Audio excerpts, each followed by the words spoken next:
Hello, everyone. Welcome to DCU Daily. Here we are on Thursday for the next 24 minutes for people on the East Coast, but we are here anyway, and we are ready to deliver a wonderful, fun DCU Daily for you. Obviously, starting off with MCU stuff, we have to start with, of course, Spider-Man, because I got back from seeing it a few hours ago. So I need to let you guys know what I thought about it. And we can go into full spoiler talk if need be. Obviously, people still have not seen it yet. So if you have not seen it, we're going to be getting into that. Well, I'm going to be getting into that. And Dan will pipe in from time to time. And then, of course, after that, we do have, other news-related things. We do, in fact, have... other Marvel stuff, not just Spider-Man stuff, but we do have a couple bigger news in regards to Wonder Man. Apparently, Destin Daniel Cretton is not going to be continuing that. Marvel has stated, even though he's going to give Marvel over $1 billion with this new Spider-Man. Apparently, nope, you can't get Wonder Woman season 2. So we're going to be talking about that. And then a little bit of a Doomsday rumor, because of course we got to have the rumors, and then some quick hits. And then, of course, we have DCU Daily. Not a lot today, a little bit of Batman Part 2, and of course some quick hits, but nothing crazy. It's mainly talking about Tier List Tuesday, which is now on Thursday, which is going to premiere on Friday. It's funny how things work out, but don't worry, Fancast Friday will be on schedule tomorrow. Well, I could say that for now because it still technically is tomorrow instead of today, but of course, all of that and more will be shown after this enough intro. It doesn't seem to matter what I do. I'm always number 2. All right, mister, I need to paint my abs on to get nominated. You don't see Robert Downey doing that. You're kidding. Robert You're Downey. kidding. I can't open the envelope without the... Warner Brothers is heading back into the Matrix with a new movie in the works. Wonder what other surprises are in store. I want to be Bruce Wayne. I like that. You're gonna love me. There's the shot right there. That. Okay, we don't need to see Right there. You look ridiculous. Well, not no more, he don't.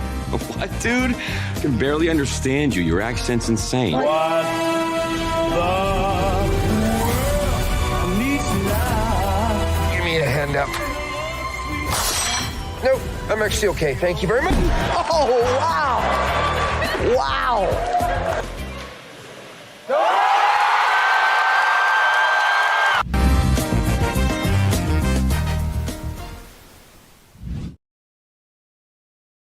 Hello, welcome to today's DCU Daily. Obviously, we're starting off with the news. Well, kind of sort of the news. We're going to be starting off with another Spider-Man review because, 2 out of 3 people a part of this show now saw it yesterday, but I did not. So we're going to be getting into that soon enough. For now, I'm going to be getting into some comments. D. Cole, always usually in the chat. As I said, we shall see. Don't worry, don't feel too bummed. You're not going to be bummed. It's okay. We need all the hype. So John, I am not going to see Doomsday. I am a Spider-Man fan first and foremost, but I don't really care about Avengers and most things MCU. So, also, I also went out to eat. I had a burger that gave me really bad heartburn, so that was fun. But then it subsided eventually. Hello, Terrence.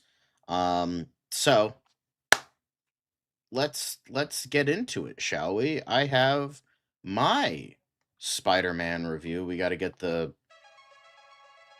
that fancy music going because it's my time to shine.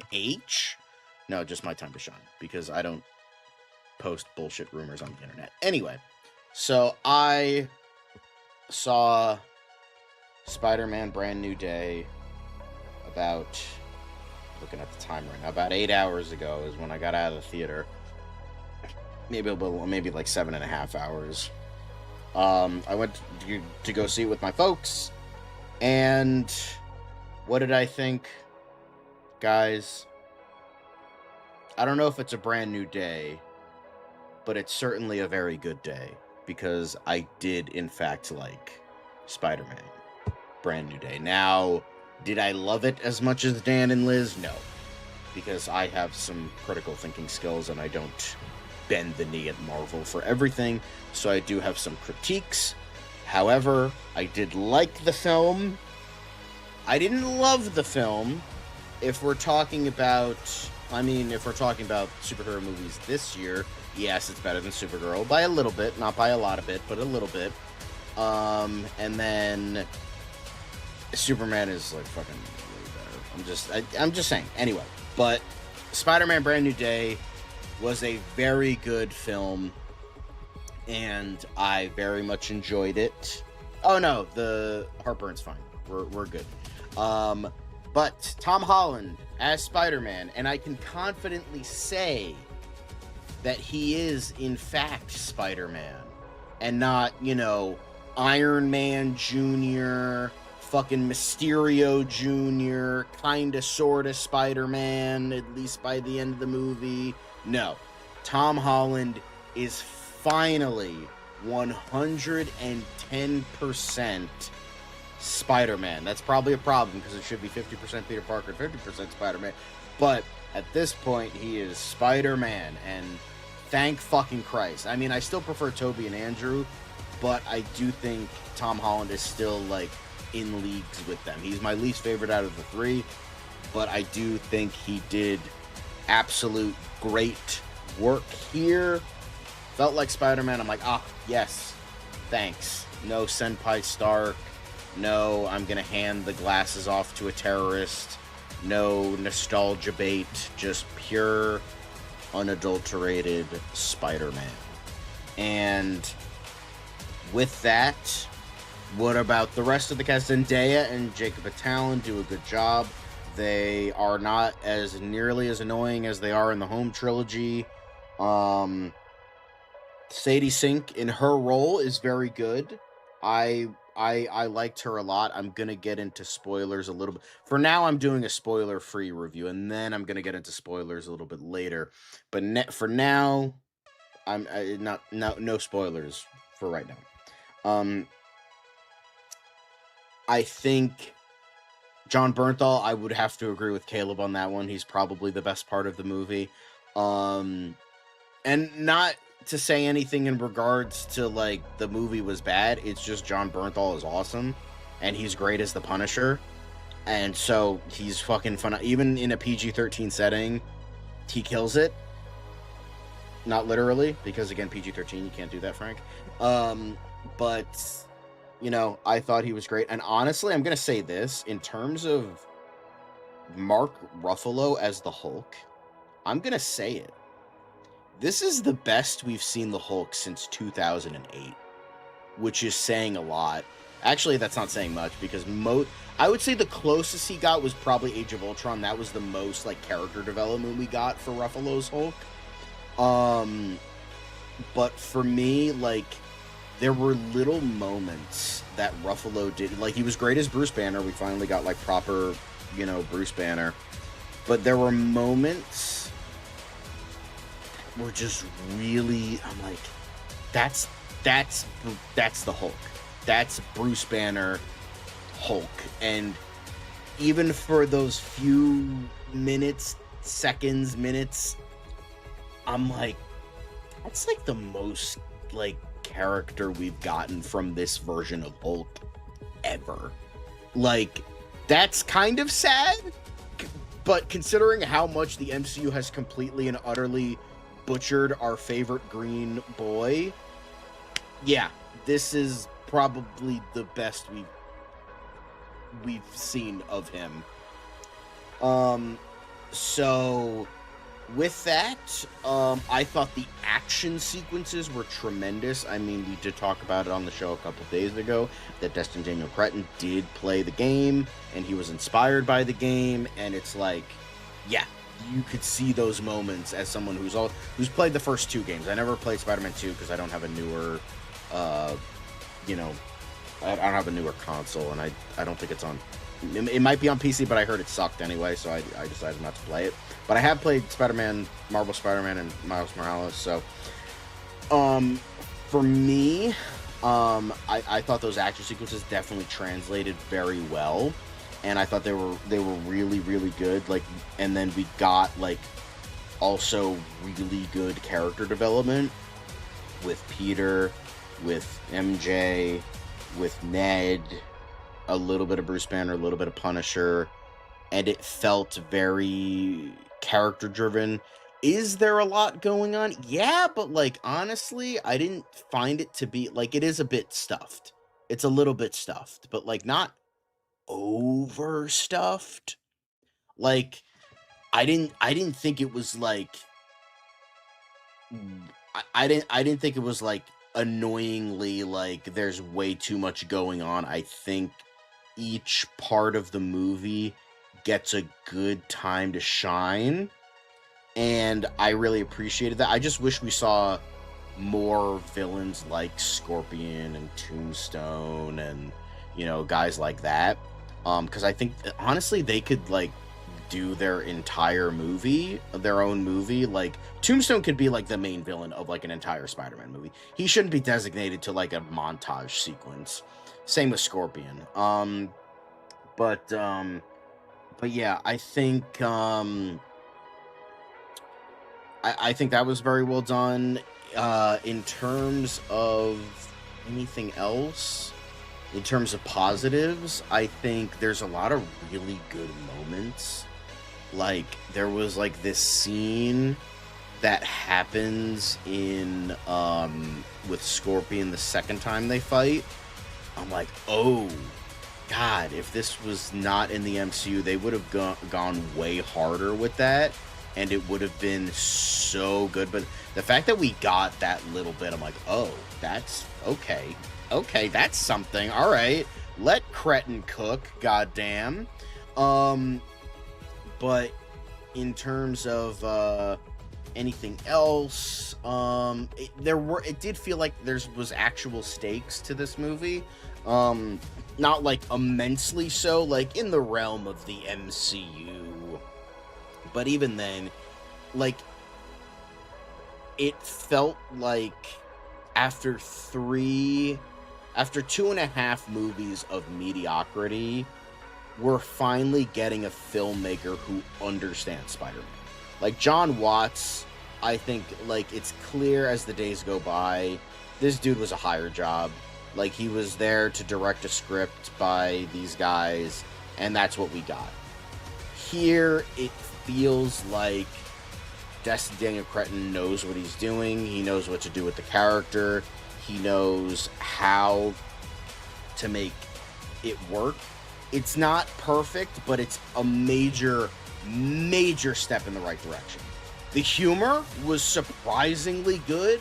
Like, there's maybe like a cringe Marvel-esque line from time to time, but it's like actually, like, there was a couple times where I actually like laughed out loud, like a genuine laugh. I will agree with Caleb though, the ending is cringe though. But it's not like the humor like actually works. It's not like overburdened. It feels like Spider-Man humor. Like, there was the scene, it's in the trailer, so it's not spoiling anything, where he's like, oh, do you stretch? I need to stretch. Oh, not in high school anymore. Like, that is like pure Garfield Spider-Man. Like 100%, where it's like, I'm afraid of small knives, and then that same energy. And I do like how they do mention when he does get the organic weapon, he's like, oh, Peter too had this. And so it's like, all right, you acknowledge that. I'm like, all right, that's cool. But I would assume they liked it. They didn't really talk about it, but they're like, oh yeah, they were like, oh yeah, we like this a lot. But in terms of anything else, because I want to get DeWolf was awesome. Jeff, from, you know, the bear. I'm Liza something Cologne, Liza Cologne, I think her name was like something like that. I forget her name, but she was great. Like, she definitely felt like, you know, the Asian chick from the games. I'm blanking on her name, but like it was essentially that character. And honestly, I'm not complaining, because again, she was a great character and in the game, and that kind of character in the movie. I hope Liza Colon's ass. Thank you very much. She was wonderful. I loved her a lot. She was definitely a good, like, part of the movie. And I also like how... I am aware. But I also like how they actually... I'm trying to find a way to word this properly, but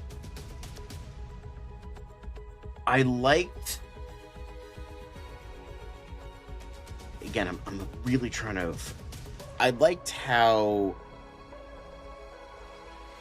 it was organized. I don't know if that makes sense, but, like, I like how things played out in the movie. I do have some problems with certain things, though, but, like, for the most part, it was a movie that built upon itself, and I really liked that a lot. I'll get into that in a second. But I liked how it built upon itself, and I liked how... I think it could have been better, but I still liked it. And then I also liked how there was a balance. Like, I liked how, in this case, you had depressed Spider-Man, miserable, depressed, alone Spider-Man, but at the same time, you had a New York that, like, just completely and utterly loved him. Like, don't get me wrong, I love... I want a picture of Spider-Man, he's a menace! Like, don't get me wrong, I like that, and I would have liked to have seen J. Jonah Jameson as been, like, the one guy who's like, he's a menace. But I also really loved... that balance was really good, and I feel like that was very necessary. Because if we got an onslaught of miserable Spider-Man, it would have just been too much. But the fact that, like, you had the reaction of, like, Spider-Man, we love you, you're great. I liked that a lot.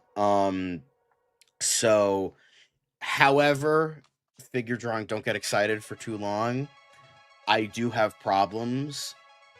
The biggest problem for me was the pacing. The pacing was horrendous. It was bad. Like, it was not, like, I don't think it was Killers of the Flower Moon levels of bad, but it was pretty bad. It was very noticeable. Like, this was a 2.5-hour movie, and it felt like a 2.5-hour movie. It was 2 hours, 25 minutes, and it felt like that. It felt like a 2 hour and 25 minute. You felt every single solitary minute of this movie. It didn't breeze by. It didn't do this. It didn't do that. It felt like its running time, and that's not a compliment. It felt like a 2.5-hour movie, and I will say another big problem is that the first half of the movie felt like something was missing. I don't know what it was, but it felt like I was just watching things happen. Like, it was just like there was no oomph to it. There was no punch, metaphorical, not literal, but there was nothing like to that, like, that made me more invested. But once things get going, then I get invested. Then I get, like, I'm like, okay, here we go. Now we're getting into the groove, but it took a bit. It took a while to get going, and then that third act, I was pumped. So, yeah, and I mentioned before, it did have a very cringy ending. We knew it was coming, so it wasn't, like, as bad. And then I had a problem with the villain. I won't get into it, because I will talk about spoiler stuff later. But those are the main problems I have. That prevents it from being better. There was a moment that I also think Yelena Belova was superfluous. I don't think she should have been in the movie. Like, it just felt like, I get why she was there, like, just to be like, oh, hey, why isn't the Avengers dealing with this? Because I feel like they have to do that with, like, every fucking movie now. It's like, why aren't the Avengers here? It's like, sometimes, like, shit happens, like, and she does say this in the movie, like, big potatoes, small potatoes. Like, sometimes, you know, it's just like, okay, a body swapping villain. I'm like, all right, that's kind of something, but that's not really an Avengers level threat. But it's just like, I feel like they have to do that fucking every time now, because now they're catering to the fucking, like, CinemaSins crowd, where it's like, why aren't the Avengers showing up? Ding! And it's just like, we don't, just like, it's a Spider-Man movie. Why don't the Avengers show up? Because it's a fucking Spider-Man movie. That's why. Why the fuck do you need another reason? It's a fucking Spider-Man movie. The reason that the Avengers don't show up is that it's a motherfucking Spider-Man. Just like how when you're reading a Spider-Man comic, why don't the Avengers show up? It's a Spider-Man comic. How about shut the fuck up and read the fucking comic, you fucking little bitch? How about that? So, like, I just hate, like, it's just the cinema sinsification of movies where it's like, oh, we got to think about what the fucking nerds on Reddit are gonna fucking say about this, so we have to insert this stupid thing to, like, be like, oh, we gotta get a one-up on the thing. Just like, you don't gotta do that. You don't gotta do that. So it's just like, whatever. I think it had, I think like, Punisher was fine, Hulk was fine, but Yelena Belova kind of pushed it, and I think it was a bit much. So, however, those are my main negatives. So if I were to give it a score, I would probably give it a solid 8 out of 10. It's a very, very, very soft 8 out of 10, though. Very soft. I think, like, it's closer to a 7.5 than an 8.5. Like, it's like on the cusp of being a 7.5. But it's like, if I could give it this, I would give it like a 7.75 out of 10. Like, it's like, that's like the perfect spot, because it's not quite an 8, but I think it's a little bit better than a 7.5. Like, if I could give it this score, I'll give it a 7.75 out of 10. Like, that's what I would give it. It's very specific, but, like, it's just, I don't think it's 8 quality. It's not that, like, quite, like, because 8 I view as a great movie. Like, 8 for me is great. Like, that's how I view it. 8 is great. This is not a great movie. It's a very, very good movie, but it's not a great movie because it's too flawed for me personally that I can't give it like a solid 8. So, yeah, not an 8, it's a 7.75. That's what I would give. I give it a 7.75, 7 3/4. So with that, I'm going to turn off this music because it's starting to annoy me. But what I am going to do, well, first, I really want to go to the bathroom right now, but Dan isn't here yet, so I have to hold in my number 2 right now. So, you know, I'll just hang on for a little while longer, and hopefully I don't shit my pants on camera. But what I do want to talk about, I'm going to get into spoiler warning stuff. Because I do really want to talk about spoilers, because there's some things I really liked and some things I really didn't like that I feel like need to be mentioned in spoiler realm over here. So, you know, I did want to mention that. And so if you have not seen the movie,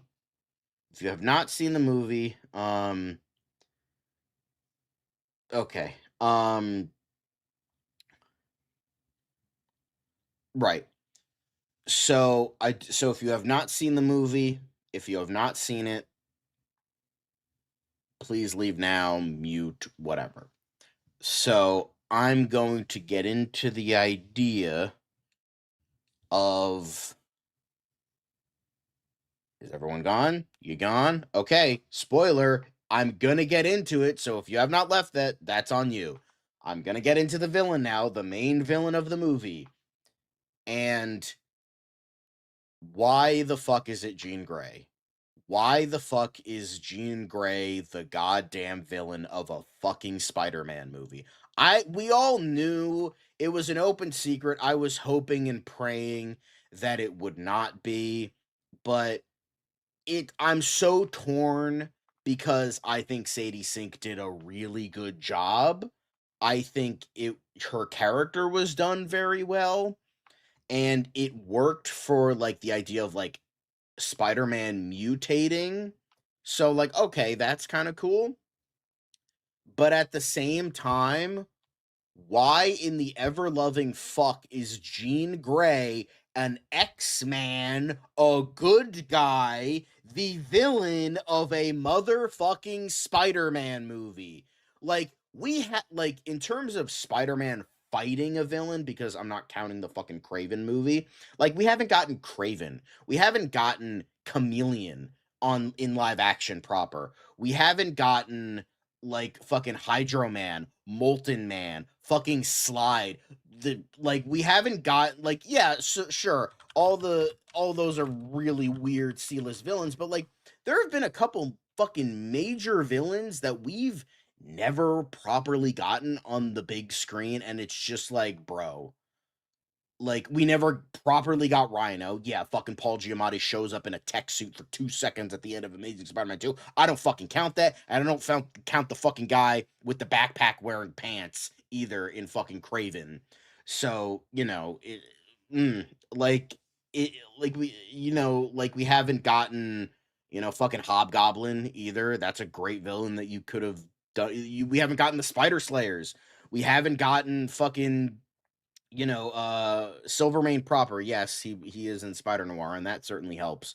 But like, we haven't gotten like really good villains. Hammerhead, that's another really good one. Like, we haven't gotten so many like genuinely good. Mr. Negative is another good one. Like, it's a newer one, but it's a good one. We haven't gotten any of these guys. No, we got the Vulture was Michael Keaton in Spider-Man Homecoming. We haven't gotten any of these villains yet. For our first proper Spider-Man movie where we actually have a Spider-Man that feels like fucking Spider-Man, our villain is an X-Man. Why? Why the fuck are you doing that to me? Like, I get like, oh, she's not really the villain because she's trying to find her sister, the fucking Department of Damage. She's the villain. Shut the fuck up. She's the goddamn villain of the movie. She is marketed as the villain of the movie. She is the villain for 75% of this movie. She's the fucking villain. Shut the fuck up. Okay? You can be, oh, it was technically Bill Metzger because he killed it. No, she's the fucking villain of the movie. She's the villain. She's the antagonist. Is she a bad guy? Not technically, but also, by the way, she fucking killed people. So yeah, she kind of is a bad guy. Anyway, it's not Dark Phoenix committing genocide on an entire planet levels of bad, but she's still the bad guy. She's still the villain. She is bad guy, but she is not the bad guy. Yeah, I got it. But like, she's the fucking villain of the movie, and it's fucking stupid that Jean Grey is the villain of a Spider-Man movie, because she's not a villain, and she's not a Spider-Man villain. So it's just like, why are you... I understand, Dark Phoenix, and I'm glad that they didn't go that far with that, where it's like, oh, they're fucking doing the Dark Phoenix. No, it's just like, she's just regular Jean Grey, and it's just like...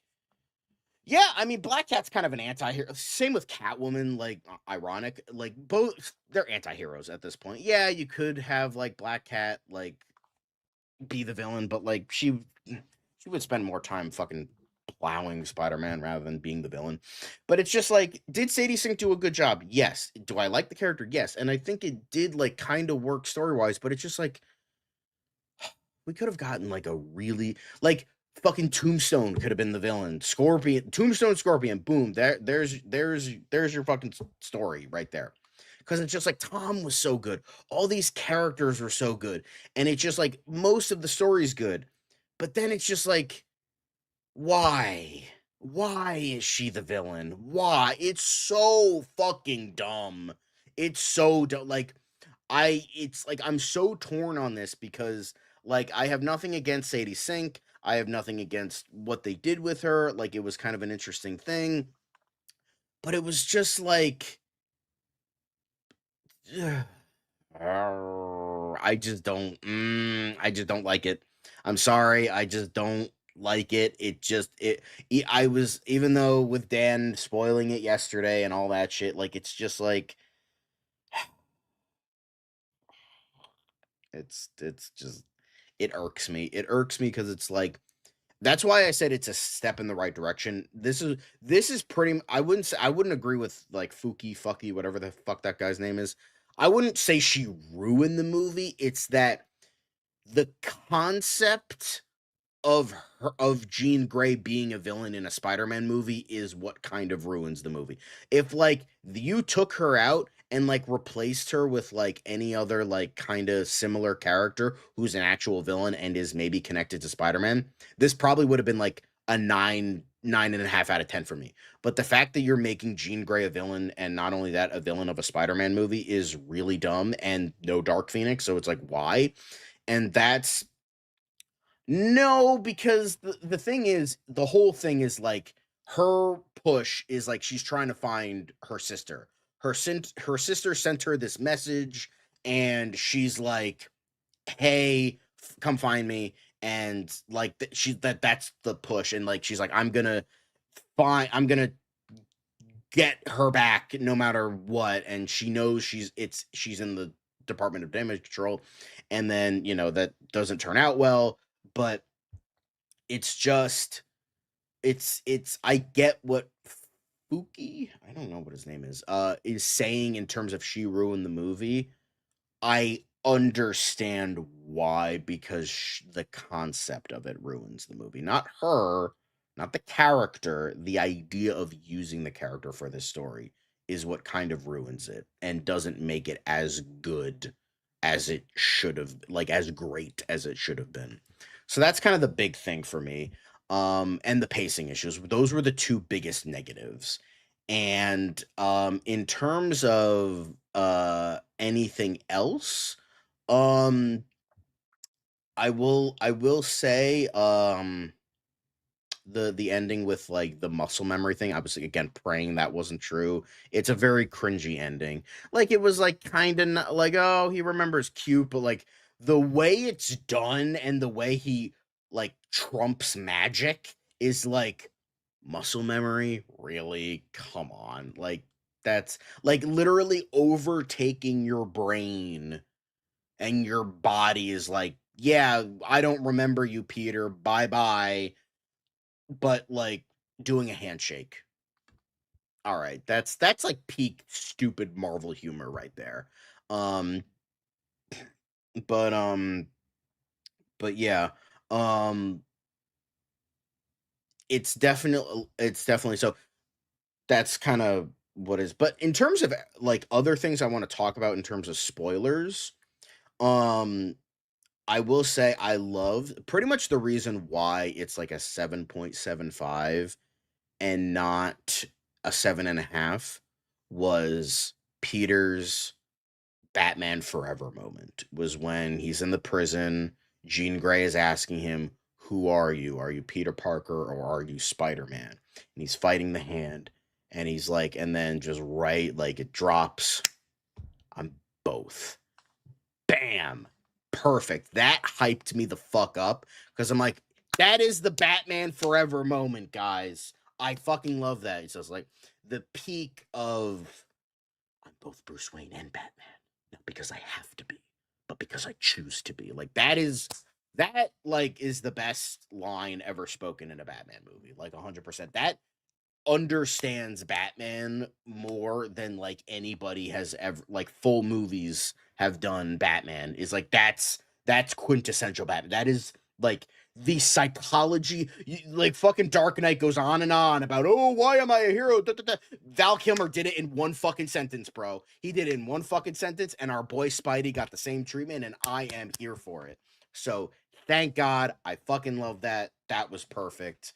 In terms of other stuff, the score was good. I didn't really remember most of the score, but it was like kind of the typical vibe. Like, did Michael Giacchino do this? I don't know, but it was good. It was good, but it wasn't like the Michael Batman Giacchino levels did the of good, score, where yeah. it was like, oh my god, it's so peak, inject it into my veins now. But it was definitely a good score. Like, I'm not gonna lie, it was a good score.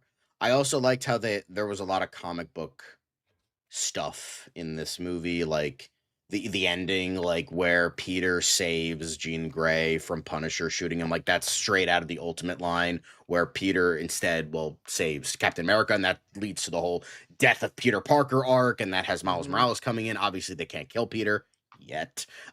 So, but I like how they did that. Like, oh, that's cool. And it is both a compliment and a flaw that people have said that this feels like a $225 million fan film, because I get why, because it does kind of feel like that at points. It feels a little no, I don't want to say amateur because it's definitely not amateur, but it just kind of feels like that. Like, oh, it feels like a big budget fan film. However, and I get that it is technically a flaw. It is technically a flaw. However, at the same time, I'd rather have a Spider-Man film that feels like a $225 million Spider-Man fan film than it feeling like fucking Iron Man Jr. Like, okay, if it feels like a fan film, fine, I'll take that. At least this feels like fucking Spider-Man rather than, Senpai Stark, I need your help. Like, fuck that shit. Fuck that shit. Like, we're done with that. Get that the fuck out of here. I'd much rather have it feel like a big budget fan film than having, fucking Spider-Man bend his ass to fucking Tony Stark like the fucking bitch he is when fucking comic book Peter Parker would goddamn never. But that's beside the point. So it is a flaw, but it's like, not the greatest, but like I'll fucking take it because Cretin feels like a goddamn Spider-Man fan. God knows more than John Watts ever fucking did. So like I'll take it. Like you do have a lot of like you do have the recreation of like comic book posters, comic book covers. I'm like, okay, yeah, little cheesy. That is definitely fan film-esque, but I'll take it. I'll take it. Like it's a little cheesy, but like I'll take it. So that's fine from me. But in terms of everything else, like, yeah, I don't know if there's more to say in terms of the spoiler, because the big thing I wanted to get off my chest was Jean Grey. That was yeah. John, I wanted to get that off my chest. But that was the big thing. Because everything else, like, oh yeah, I liked the ending, like I liked all of that, and well, not the ending, like the fucking last word, oh, muscle memory. Fuck you. That was like the last vestiges of shitty Marvel humor creeping its way into this fucking movie through its asshole. It's just like, all right, you were like there, but then you weren't. So please stop. But as I mentioned, I would give this a 7.75 out of 10. I'm cheating because I know that's not a real score, but like that's what I'll give it. So yeah, I went on a thing and here we are, and I will be right back. I don't know if John could hear me or if he was just ignoring me, but I was just going to say, first of all, you don't have to put down somebody else's critical thinking skills to prop yours up because, hey, I felt like in terms of what John said, I felt a lot of the same things about Superman walking out of it in terms of the pacing. It felt overstuffed and felt like, stop and go. And so my experience with Spider-Man Brand New Day was it felt like that a little bit yesterday. But thinking on both movies in hindsight after a while, like, yeah, the pacing could have been more snappier, but there wasn't anything in either of those movies that felt like it was superfluous. And so I enjoyed both films. They're both stuffed to the brim. But both Superman, Spider-Man, Brand New Day, I think ultimately they end up making all the pieces work. And the biggest thing that they do is they make sure the focus of the story always stays on the main character. Like it's still ultimately Superman's story, Spider-Man's story, which is, I think, where a great director shines. They're able to take all those elements, balance things out. And yeah, for all that John said about, why is there an X-Men in my Spider-Man movie? I'm like, you gotta accept it. Either you want the Sony Spider-Man deal with Disney to work or you don't. And this is part of the, that deal. Like, and they're working together. And we'll talk about it later in the show. The fact that there's a lot of crossover here, and Sony appreciates it because there's no way Sony would have ever gotten an X-Men character in their movie in the past or Avengers characters. So, and they've given them the rub. And each of those Tom Holland movies have made over $800 million. 3 of them, Brand New Day will get there, but 3 of the 4 are and will be billion-dollar films. One of them almost $2 billion. So I think the numbers say it. The critics' reviews say it. It is the best Spider-Man movie, I think, of Tom Holland's run so far. And on that note, I just wanted to kind of get back to some of the comments. I know Sanju saw it, gave it a 9.5 out of 10. It is a great movie. I give it a 9 out of 10 because I was like, it's about as perfect a Spider-Man movie as it could be. Like I said, I had some minor issues on it. Like, the CGI is a little wonky in the beginning. You could tell those montage shots, they they didn't spend as much time on them because it didn't matter as much. But the fact that it comes up early in the film, you notice it because it's like you're still forming your first impressions of what the movie is. I didn't feel like, unlike John, that there was something missing in the beginning of the film. I thought it was, again, they wanted to sort of address the time jump. They wanted to address where Peter is now as a person. Because quite frankly, like with Spider-Man No Way Home, Peter Parker like went through the greatest amount of change that he has in any of the Spider-Man movies. Like it wasn't a situation where like Spider-Man that we had known Peter Parker in the first couple of movies and Civil War and the Avengers films. Like Peter Parker went through the greatest amount of character development in No Way Home, almost to the point it felt a little jarring because like, oh shit, now we're getting like what we're used to seeing in the very first iteration, like the very first Spider-Man movie when you introduce a new version of the character, and you got that in the third film, that big like oh, his Aunt May died, his basically the equivalent of Uncle Ben. So I felt like with this movie they needed to sort of establish where he is now, what version of Peter Parker are we getting, and I like that they eased us into the story. It doesn't go directly into, I mean, yes, you do get the tank chase sequence and all that happens pretty early on, and to be fair, a lot of that stuff is in the trailer. So yes, there is stuff from later in the movie, like the whole stretching sequence that's technically like second, third act, mostly third act stuff, but nothing super spoilery from the third act was included in any of the marketing material. So again, I think they did a good job of marketing the movie without giving away any of the big details. To answer Figure Drawing's question from earlier, I was so compelled to see it in theaters again. I considered going again today, but it's been such a long couple of weeks with San Diego Comic-Con and everything, doing a weekend show and all that, and everything else that I get about doing during the week. I just took the day to kind of like sleep in, but I am going to see this again. If not tomorrow, then certainly over the weekend. I'm going to be watching Spider-Man Brand New Day at least a second, if not a third time, because like I said, Superman, much like Spider-Man Brand New Day, they are two movies that you need to watch more than once to really appreciate them. And like the Odyssey as well, like a lot of Christopher Nolan movies, certain filmmakers have this quality with their films where there's so much going on, you want to watch it more than once, so you get a better appreciation for it, because the first time around you're just reacting, and not, then you're trying to like remember, oh, this was supposed to be in here, this is not supposed to be in here. And that's just because of the world we live in, like we're all constantly online, and we, there's all these fan theories, and especially if you are as connected into all that stuff as we are for the show, I think the second time around you're watching the movie, you can kind of let go and just enjoy the movie for what it is. Having said that, I think this movie has a lot going for it. I don't really mind Jean Grey being the villain, and yeah, I mean and again, the whole like letterbox film geek film student fanboy argument of oh my god, Jean Grey, why is she a villain? Oh, she gets redeemed. I'm like, I know the argument of, oh, she kills people, can she not redeem? She doesn't kill people in the movie. I counted. I went back and I counted. I'm like, did she actually kill anybody in doing what she did? Now, off screen, maybe she did. I mean, who knows? Like, of all the chaos she caused, could somebody have died as a result of that? Sure. But that is not any different than when Spider-Man almost kills this police officer. But actually, that is a different thing because that happens on screen.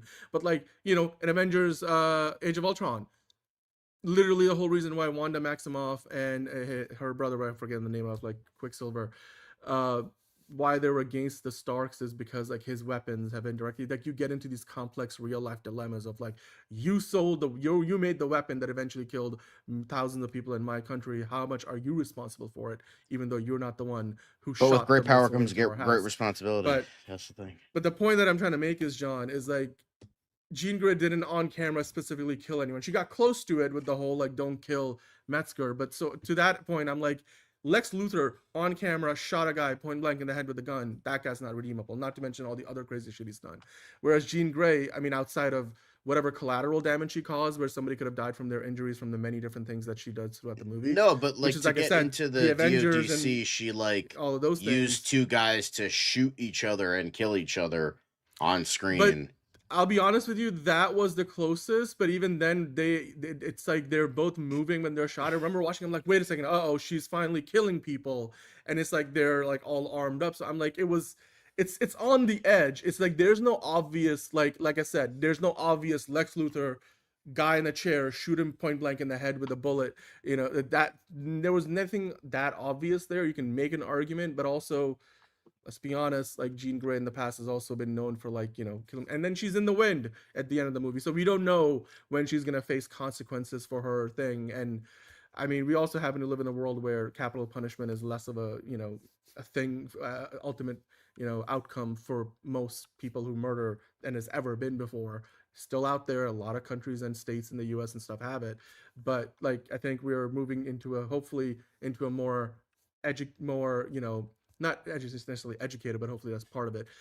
Like a society where we don't say, okay, you know, eye for an eye, because that's essentially what capital punishment does. It's like, if you kill somebody, you die.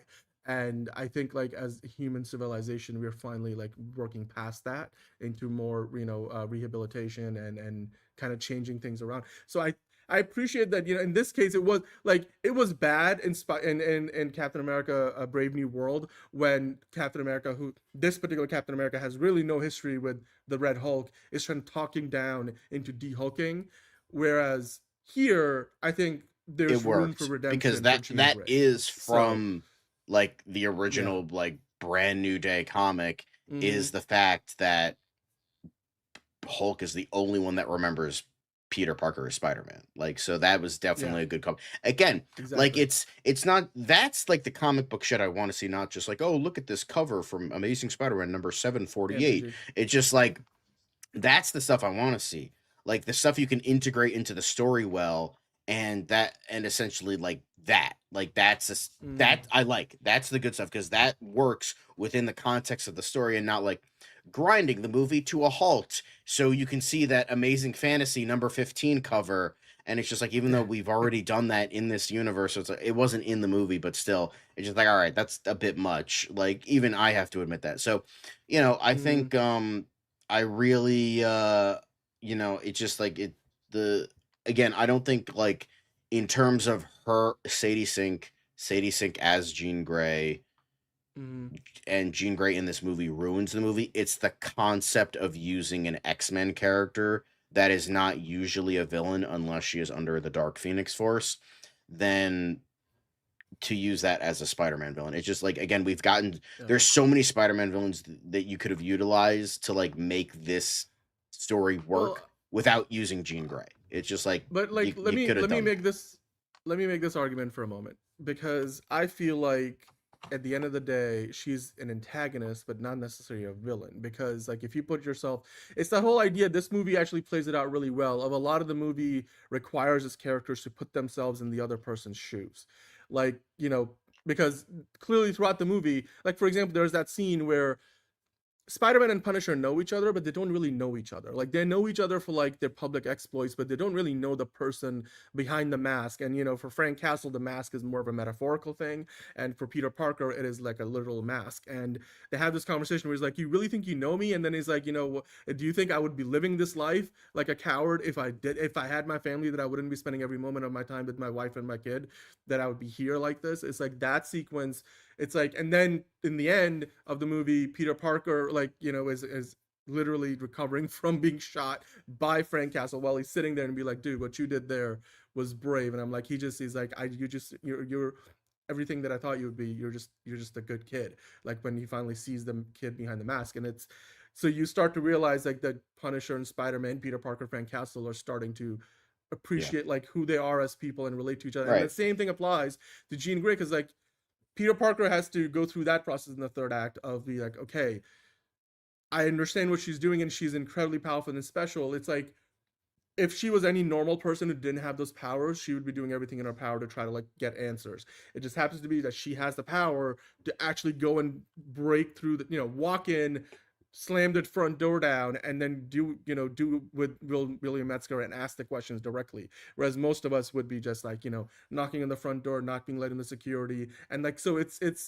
that, and then the movie tackles the idea of like, you know, special people are, again, the X-Men themes, John. I feel like if you can get past the why is there an X-Men in my Spider-Man movie idea, because I feel like it's it's the necessary thing of, at this point, Spider-Man exists in the MCU, so they're gonna, like, it's, you know, Disney has certain priorities with, you know, Marvel Studios wanting to do what they're doing next, and Spider-Man is, you know, is the biggest platform on which they can do something like this. So as long as you can get past that, I'm like, I can't get past it. That's this the is- thing. I which is can't. okay. Like, it's But like, for the moment, if I can implore you to get past that, because I'm like, this is, would you rather have Spider-Man not be in the MCU anymore and be his own thing again?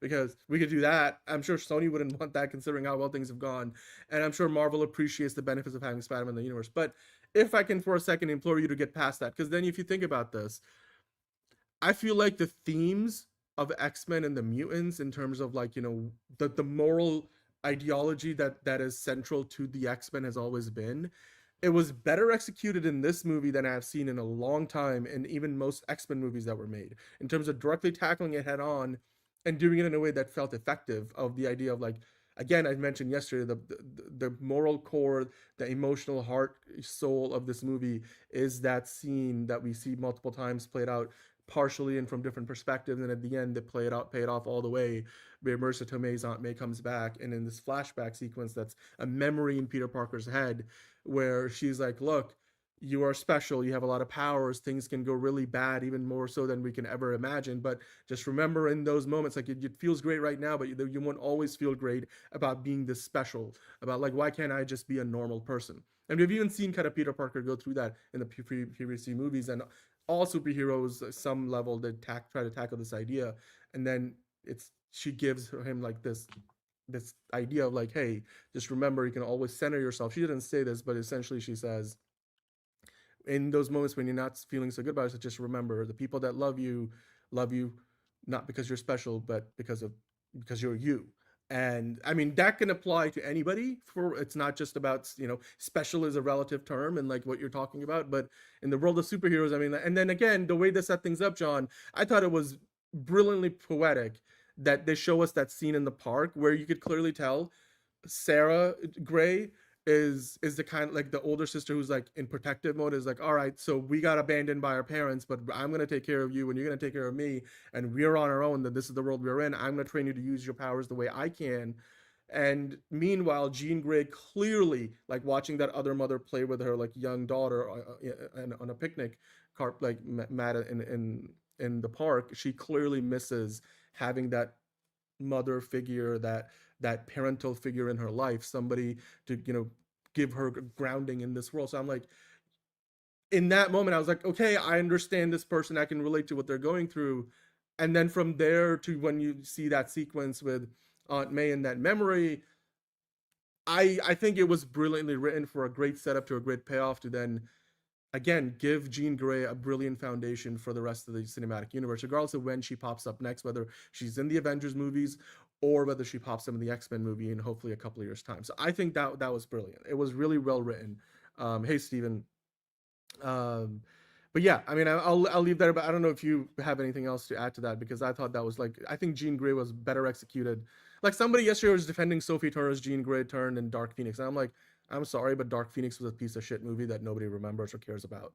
But that's my opinion. I know you like Dark Phoenix more than I did. But I mean, while Dark Phoenix was a better execution of the, you know, storyline from the comics than Last Stand was, I thought the Jean Grey character has never been done more justice than she was done here, in terms of just setting up who this character is, and now you can kind of leap off that foundation to go wherever you want to go with the character next, whether Professor X shows up and takes her in, or wherever else she might end up. You know, like, I think it was done well. Like, if you can get past the idea that she's in the movie and she's the antagonist, I think it was executed well. And then the Hulk thing, like Liz talked about, we thought it was be like the ultimate fight, and it wasn't. And then they circled back to the Jean Grey thing, and I like that they kind of faked us out with the near-death experience, which, again, in the comics, Spider-Man does die, but here they're like, no, he's okay. No. We gotta milk this fucker for fucking 2 more movies before. Well, of course, but like, what else did you expect? Like, are you surprised? Like, no. But like I said earlier, I'm gonna go see it in theaters again this weekend. I think it's a movie that's worth multiple watches. I gotta go see the Odyssey again as well. But John, I don't know if you answered this question. Figure Drawing was asking. No, I did. I'm pretty sure they liked it. You know, they didn't Okay. really go on. They don't really go on and on about it like I do. Yeah. So, you know. M2G gave it an 8.3, saying I think they went a step too far in how bad they made Sadie, but I see where they're going. I mean, the innocent man getting hit by a taxi for no reason, trying to kill MJ. That was probably the closest thing to like a man literally dying. I don't know if he died, but he sure as hell looked like he died. That was a car going at like 50 miles per hour. So yeah, it gets pretty dark. Like that was trying to kill MJ.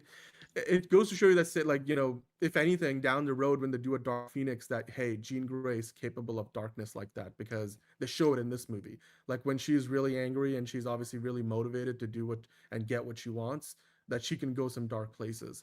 So maybe that's a setup for down the road too. Who knows? Maybe way down the road. But John, do you want to talk about the Spidey Tracker post-credit scene? Because actually, you know what? Before we get to that, I'll get back. I said yesterday that ending with Ned doing the whole muscle memory, like, you know, handshake thing, which almost you could kind of tell like Ned is almost like surprised what's going on here, but he kind of remembers, it goes along with it with Peter. And then the way it ends with like the Peter, like they cut it right before you can really tell if he actually remembers Peter Parker or if it's something else, because I don't like, because the one thing I was thinking about since yesterday, I'm like, it looked, because yesterday I was thinking this is the spinning top situation from Inception. And they're leaving up to your Please don't compare it to something that good. No, but John, I'm not comparing a movie to a movie. I'm just comparing the moment to the other moment. Gotcha. Like, I think that's valid. Like, we don't need to internet fanboy our way about, don't compare Inception to Brand New Day. I'm not comparing the movies. I'm comparing the ending and the function of that, like, plot device. But other than that, like, I thought for a second, like, did Ned ever get told that Maynard was Maynard and not Peter? Like, yes. Did he ever tell him? So he did know he was Peter. Did that happen? Yeah, like, I'm pretty sure. Well, because he introduced himself as Maynard, but then when they hang out, do they hang out as Peter Parker? Because I know, like, no, they don't. Calls him Sad Man. So when they're playing in the apartment and he's still got Peter Parker still got the mask on, he's Spider-Man. Because I was like, did Ned ever find out that he was not Maynard? Because if that didn't happen, then I think my theory of this felt like the spinning top moment from the end of Inception kind of goes away. Because if Ned did not get told that Maynard is not Maynard, but he's Peter or Peter Parker. You know what? I'm confusing it. Yeah, I don't think he ever got told, because I was remembering, like, I got my things confused because I remember the convenience store where he's like, oh, flower guy. And but that was during the same scene. Okay, no, I don't think he ever got told, because I'm remembering. I'm like, okay, now I'm going back. Yeah. Like we have like, oh, Spider-Man is named Peter, and then like, you know, there's that.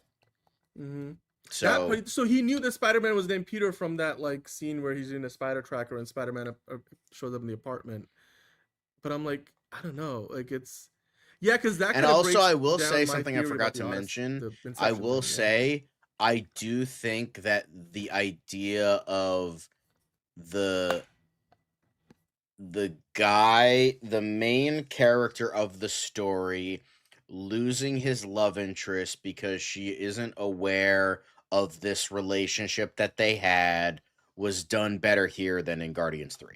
I absolutely agree. I absolutely agree. I'm sorry, James Gunn, but I think they executed it better here because, again, yesterday, like M2G and I were talking about it in the chat, dude, that was a fucking devastating moment in the movie. Because I was yeah. Well, right the thing is, you kind of ruined it for me, so I was expecting it. I'm like, oh, it's not real.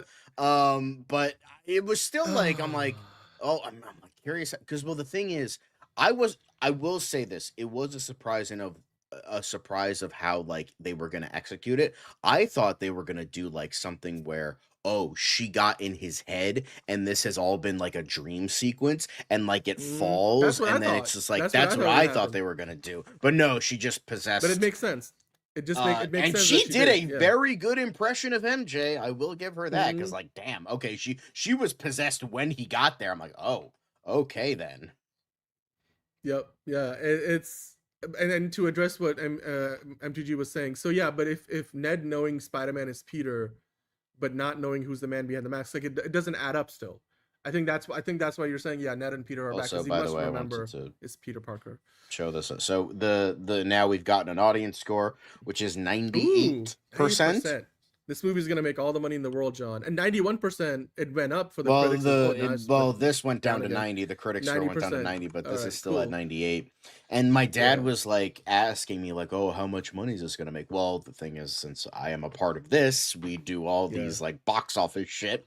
So I'm like, "Oh, it's on track to actually- make $800 million opening weekend." He's like, "Get the fuck out of here. That's no way that's Yeah. true." I'm like, that's the all tracking over number. the world. It's And I'm like, it's give or possible. take It's 600 the high million. end of it. So Yeah. 600 to 800 I think is the range, but it's got to be coming in on the high end considering. We'll go to the box office stuff in a second, but MTG saying, but didn't Ned know he was his best friend before? No, remember? So MJ keeps telling him you should tell Ned about like what happened and the letter and stuff, he can handle it, but he never gets to do it until he walks into the flower shop and Ned is sitting there. So that presumably is when he was going to walk over, and he does, to have that conversation, but he then just goes for the handshake, and all of a sudden, like, without Ned having been told, unless MJ told him off screen somewhere that, you know, oh, Peter is Spider-Man, but that kid we met, Maynard, is also Peter. Like, so unless anything happened off screen, I'm like, I guess my theory of this is the spinning top from Inception at the end where they let you decide is not true. I guess he does remember. So, all right, well, there we go. I'm glad we solved that mystery, but okay. Let's talk about the John, before we move on to the box office stuff, and there's other news we got to talk about too. The Spidey tracker post-credit scene, how did you take that? How did you understand? Well, I knew what it was going to happened at the happen, end? and it's kind of dumb, but like, I wanted to see if they changed it or not. So, yeah. Okay. All right. Well, on that note, hey, World Weeb, this movie would be better without Jean Grey. Sure. I mean, if that's your opinion, then sure. I mean, then it would be a completely different movie. She's not like just a cameo in here. She's like the main antagonist of the film. It would be like saying, oh, Superman would be a better movie without Lex Luthor. It would be a very different movie. Better or worse, Well, depends the on how good difference they make is it. Lex Luthor is a Superman villain, so it works. Jean Yeah, Grey but John, okay, is a I get it. hero and not get a it. Spider-Man villain. I get it, but that's also coming from, like, again, I hate to say it, but like, it's a fanboy perspective of, oh, I read comic, Jean Grey villain, Jean Grey hero, Spider-Man hero, Lex Luthor villain, Superman hero. I'm like, if you just look at it from the average filmmaker's perspective, or the average movie, viewer's perspective, people are gonna say, I'm like, in the movie itself, you can technically introduce any character as a villain. We don't find out she's Jean Grey until halfway through the movie, unless you had it spoiled ahead of time, which the world kind of knew it was a secret. So it's It that was an thing open of secret, yes. it was an open secret, yes, but I'm just saying, like, the story mechanics work for what it is. And I mean, we have seen, heroes be introduced as sort of antagonists before, or function as potentially antagonists. Like Iron Man is a hero, but he's basically one of the lead antagonists of Captain America Civil War. So even Marvel has done it before. It makes me actually, you know what, World Weeb, on the complete opposite end of the spectrum for me, I am very hopeful for the X-Men movies now. I don't know how Jake Schreier's going to do or how well he's going to do, but setting up Jean Grey the way that they did, I feel like Marvel understands the core of what makes the X-Men the X-Men. So I think I appreciate thematically they got everything right for me. And the connective tissue works because, again, I mean, people loved it. Like, we finally got one of the OG, X-Men characters in an MCU movie, and it's been way too long before we ever got that far. So, like Miss Marvel, sure, is an X-Men, but I think most people appreciate that finally we got Jean Grey for once in the MCU. And it does make you wonder, though, because if they're going this young with Jean Grey, that some of the other characters like Cyclops and stuff potentially start this young, so it gives you an idea of what they plan in terms of the casting maybe for the X-Men movies as well. Because if Jean Grey is Sadie Sink, I don't know, like Cyclops probably is going to be similarly aged as well, likely. So yeah. Okay, look, redhead and trending actor, we got our Jean Grey. Okay, World B, you have any better ideas? Please do suggest. And also, it's not your franchise, it's not your money, but you have a right to your opinion. So I'm glad Deadpool 3 doesn't exist. Well, it does exist. It's called Deadpool and Wolverine. If your standards are as high as X-Men 97, then they're already pretty low, because an animated X-Men 97 will never equate to anything live action X-Men, whether it's in Marvel Studios' hands or otherwise. So that's just a bad expectation to have from the beginning, because animated stuff that is a 20-minute show on a Disney Plus, streaming service is never going to be made to the same standards as a movie that's meant to make $2 billion. Like, Yeah, because pretty much they can do whatever the fuck they want on the animated Yeah. show, and it results in good filmmaking. While it's like, all right, you got to follow these stupid guidelines. That's a perspective. That's a perspective. I'm not saying that's the reason why. I'm saying it's because, like, honestly, like, it's apples and oranges. Like, the storytelling style of X-Men 97 in a 20-minute animated episode form cannot translate to a live action 2.5 hour long movie. So it just doesn't. Like, that's why the Fox never did it before. Even the best iterations of X-Men movies didn't feel like that. You have to go, like, when the character is real, like, live action, it's not, you can't treat it with the same level of, like, airy lightness it's like, SpongeBob. If it's a 20-minute SpongeBob episode, even the SpongeBob movie felt like SpongeBob was more of a well-rounded character than a 20-minute SpongeBob episode, because the storytelling mechanics are different. So it's apples to oranges.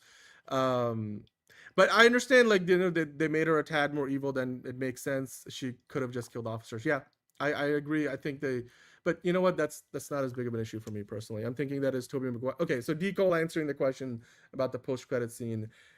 I think it's Tobey Maguire's Spider-Man 2 that they're tracking, because he's gonna be, according to all the rumors, in Doomsday. So yeah. You know what, Caleb? And you have your film taste, and you can love your film taste. I don't need to love your film taste. You need to love my film taste. So let that be what it is. But anyway, let's move on, John. We gotta move past the review itself. Let's talk about what's going on with other stuff in the movie. John Berthel play a neutered take on the Punisher? Yeah, kind of, because it's fucking PG-13 and he's an R-rated character. Technically, Yeah, but, if we're being technical, but he himself is not a neutered character. No, he's every bit as much the Frank Castle that we know in this movie. It's just he can't say fuck, and he can't like shoot anyone with blood. And that's all. Yeah, and you know what? Honestly, I personally don't really think that matters all that much. Like we have talked about it before. Like, Heath Ledger's Joker is far scarier than most horror movie villains because of the horror that it creates in your mind, rather than the blood and violence that they actually choose to show you on screen. It's ultimately like, you don't need to show the blood. I actually prefer it this way sometimes, because you once you take away the blood and gore, which a lot of movie makers use as a crutch, then it forces you to write a better version of the character, that you don't have to just rely on the blood and gore to be like, oh my god, so fucking hardcore, dude, bruh, it was amazing, blood everywhere, he shot those guys, I saw the blood squibs go off. I'm like, but was it really, really well written or not? No, bro, it was visually amazing. I loved it, bro. Great film, bro. I'm like, I prefer this version. I'm not saying this is the only version. You still have the Punisher special on Disney Plus. There was a lot more. There was a lot more yelling that I love liked, but you know what though? No, but the Punisher yells, because everyone makes fun of it. When he's does that, like that when he's shooting people, which is a bit much. It's a bit much. So it's like, Or like I said yesterday, the sigh, like, you can literally do a counter on the movie. I'm like, every time he sighs in the movie. That reminds me of a Gabriel Iglesias. It's great. Frank I like Castle that. Was John Bernthal. He was the best part of the movie. Amazing. Yeah, exactly. For the most part, Frank is Frank. That's all you can really say about that. Frank is Frank, and yeah, there's less blood. Yeah, he can't say fuck, but like, he's still great, even though Garth Ennis is probably fucking pissing himself right now, but fuck him. I mean, it goes to show you can do a great Punisher without having to do that, but also, like, when you do a Punisher movie proper, where he's not just a supporting character, you probably need to go a little deeper into his story. So then let me tell you something. Introducing the rated R. Let me tell you something. Would be necessary. But anyway, John, let's talk about a little Easter egg in the movie. I didn't see this in the movie, and I was surprised to see this was in the film too. Did you notice this? Apparently, if you go down to, there's an image so there's a poster of like Fist I did see that. It was on a dumpster. Yeah, I didn't see it. If you go down, there's an image of this that somebody uploaded. It's in the scene when he's testing out his, like, inhibitor, Spider-Man. So I was like, oh shit, I didn't miss. I was so focused on this, like what was actually going on in that. Gotta look at the little moments, Dan. Yeah, but I was trying to take it all in. But like, still, I'm glad that again they're addressing that this is all the same universe now. There's no more of that like boundary between the Netflix shows and the real MCU. Now it's all seamless. So appreciate it, very much appreciate it. But yeah, I liked that as well. Like as I And dude, said, we this got is the the real best. Hulk back too. You know, This to is the address- best that and- Hulk has yeah. been since 2008. 100%. This is the best like Mark Ruffalo has played the Hulk, I and would it was like for 5 seconds. I would say this is the best since the Avengers in 2012. I thought that's the Hulk. For that me, the most best people character call development back I to. think was Age of Ultron. That was really really good. I think a lot of the Hulk stuff in that was great. And I loved the stuff that they did. Like you could like feel Ruffalo was kind of putting everything into it, and it like was like, oh yeah, I forgot you can actually act. Holy shit.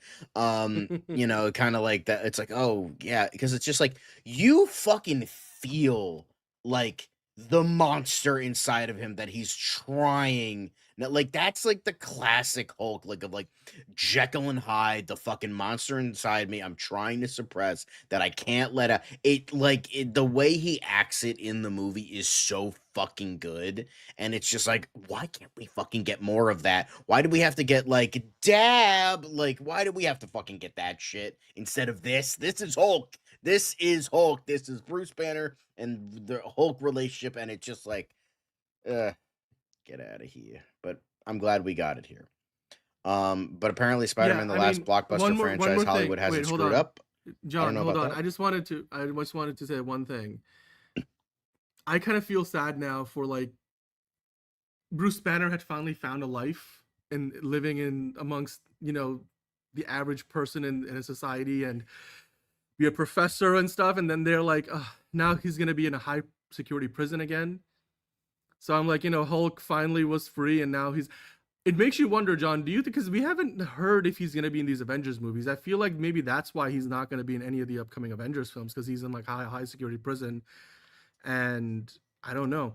I feel bad, man, for Hulk, because like they finally. Well, I mean, that's the point. Hulk is a tragic. His freedom back. Bruce Banner is a tragic character. Yeah. He's like like the idea of like the Wolfman or, you know, Dr. Jekyll, where it's where you're like just feel terrible for him, and he's like I'm forced to be a monster when I don't want to be, and it's a great thing. And it's just like what we got here, very little, but it was like so good, and I really liked that. But yeah. Okay. Yeah, since Age of Ultron for me, Rage Hulk was peak. I agree. Okay, let's talk about this article. I think this was great. Like the Hollywood Reporter put in, this is more of an editorial, so you guys could definitely go read it. It doesn't take very long. It's only like a 5-minute long thing, but they talk about how like, hey, Spider-Man seems to be the last blockbuster franchise that Hollywood hasn't screwed up. You know, and I'm like, I guess they maybe like are thinking about like Batman v Superman, and Batman has gone through ups and downs. So maybe that, because I mean, Batman definitely hasn't really been screwed up. James Bond has always had like ups and downs. So I like what the argument that they're making here, John. I want to kind of scroll down and let's kind of read into the. I just want to scroll down here real quick. Sorry, I'll go through here on my side. I want to read through a couple of paragraphs because the thing, they bring up a couple of good points, right? Like the MCU in recent years, of course, has been rather messy.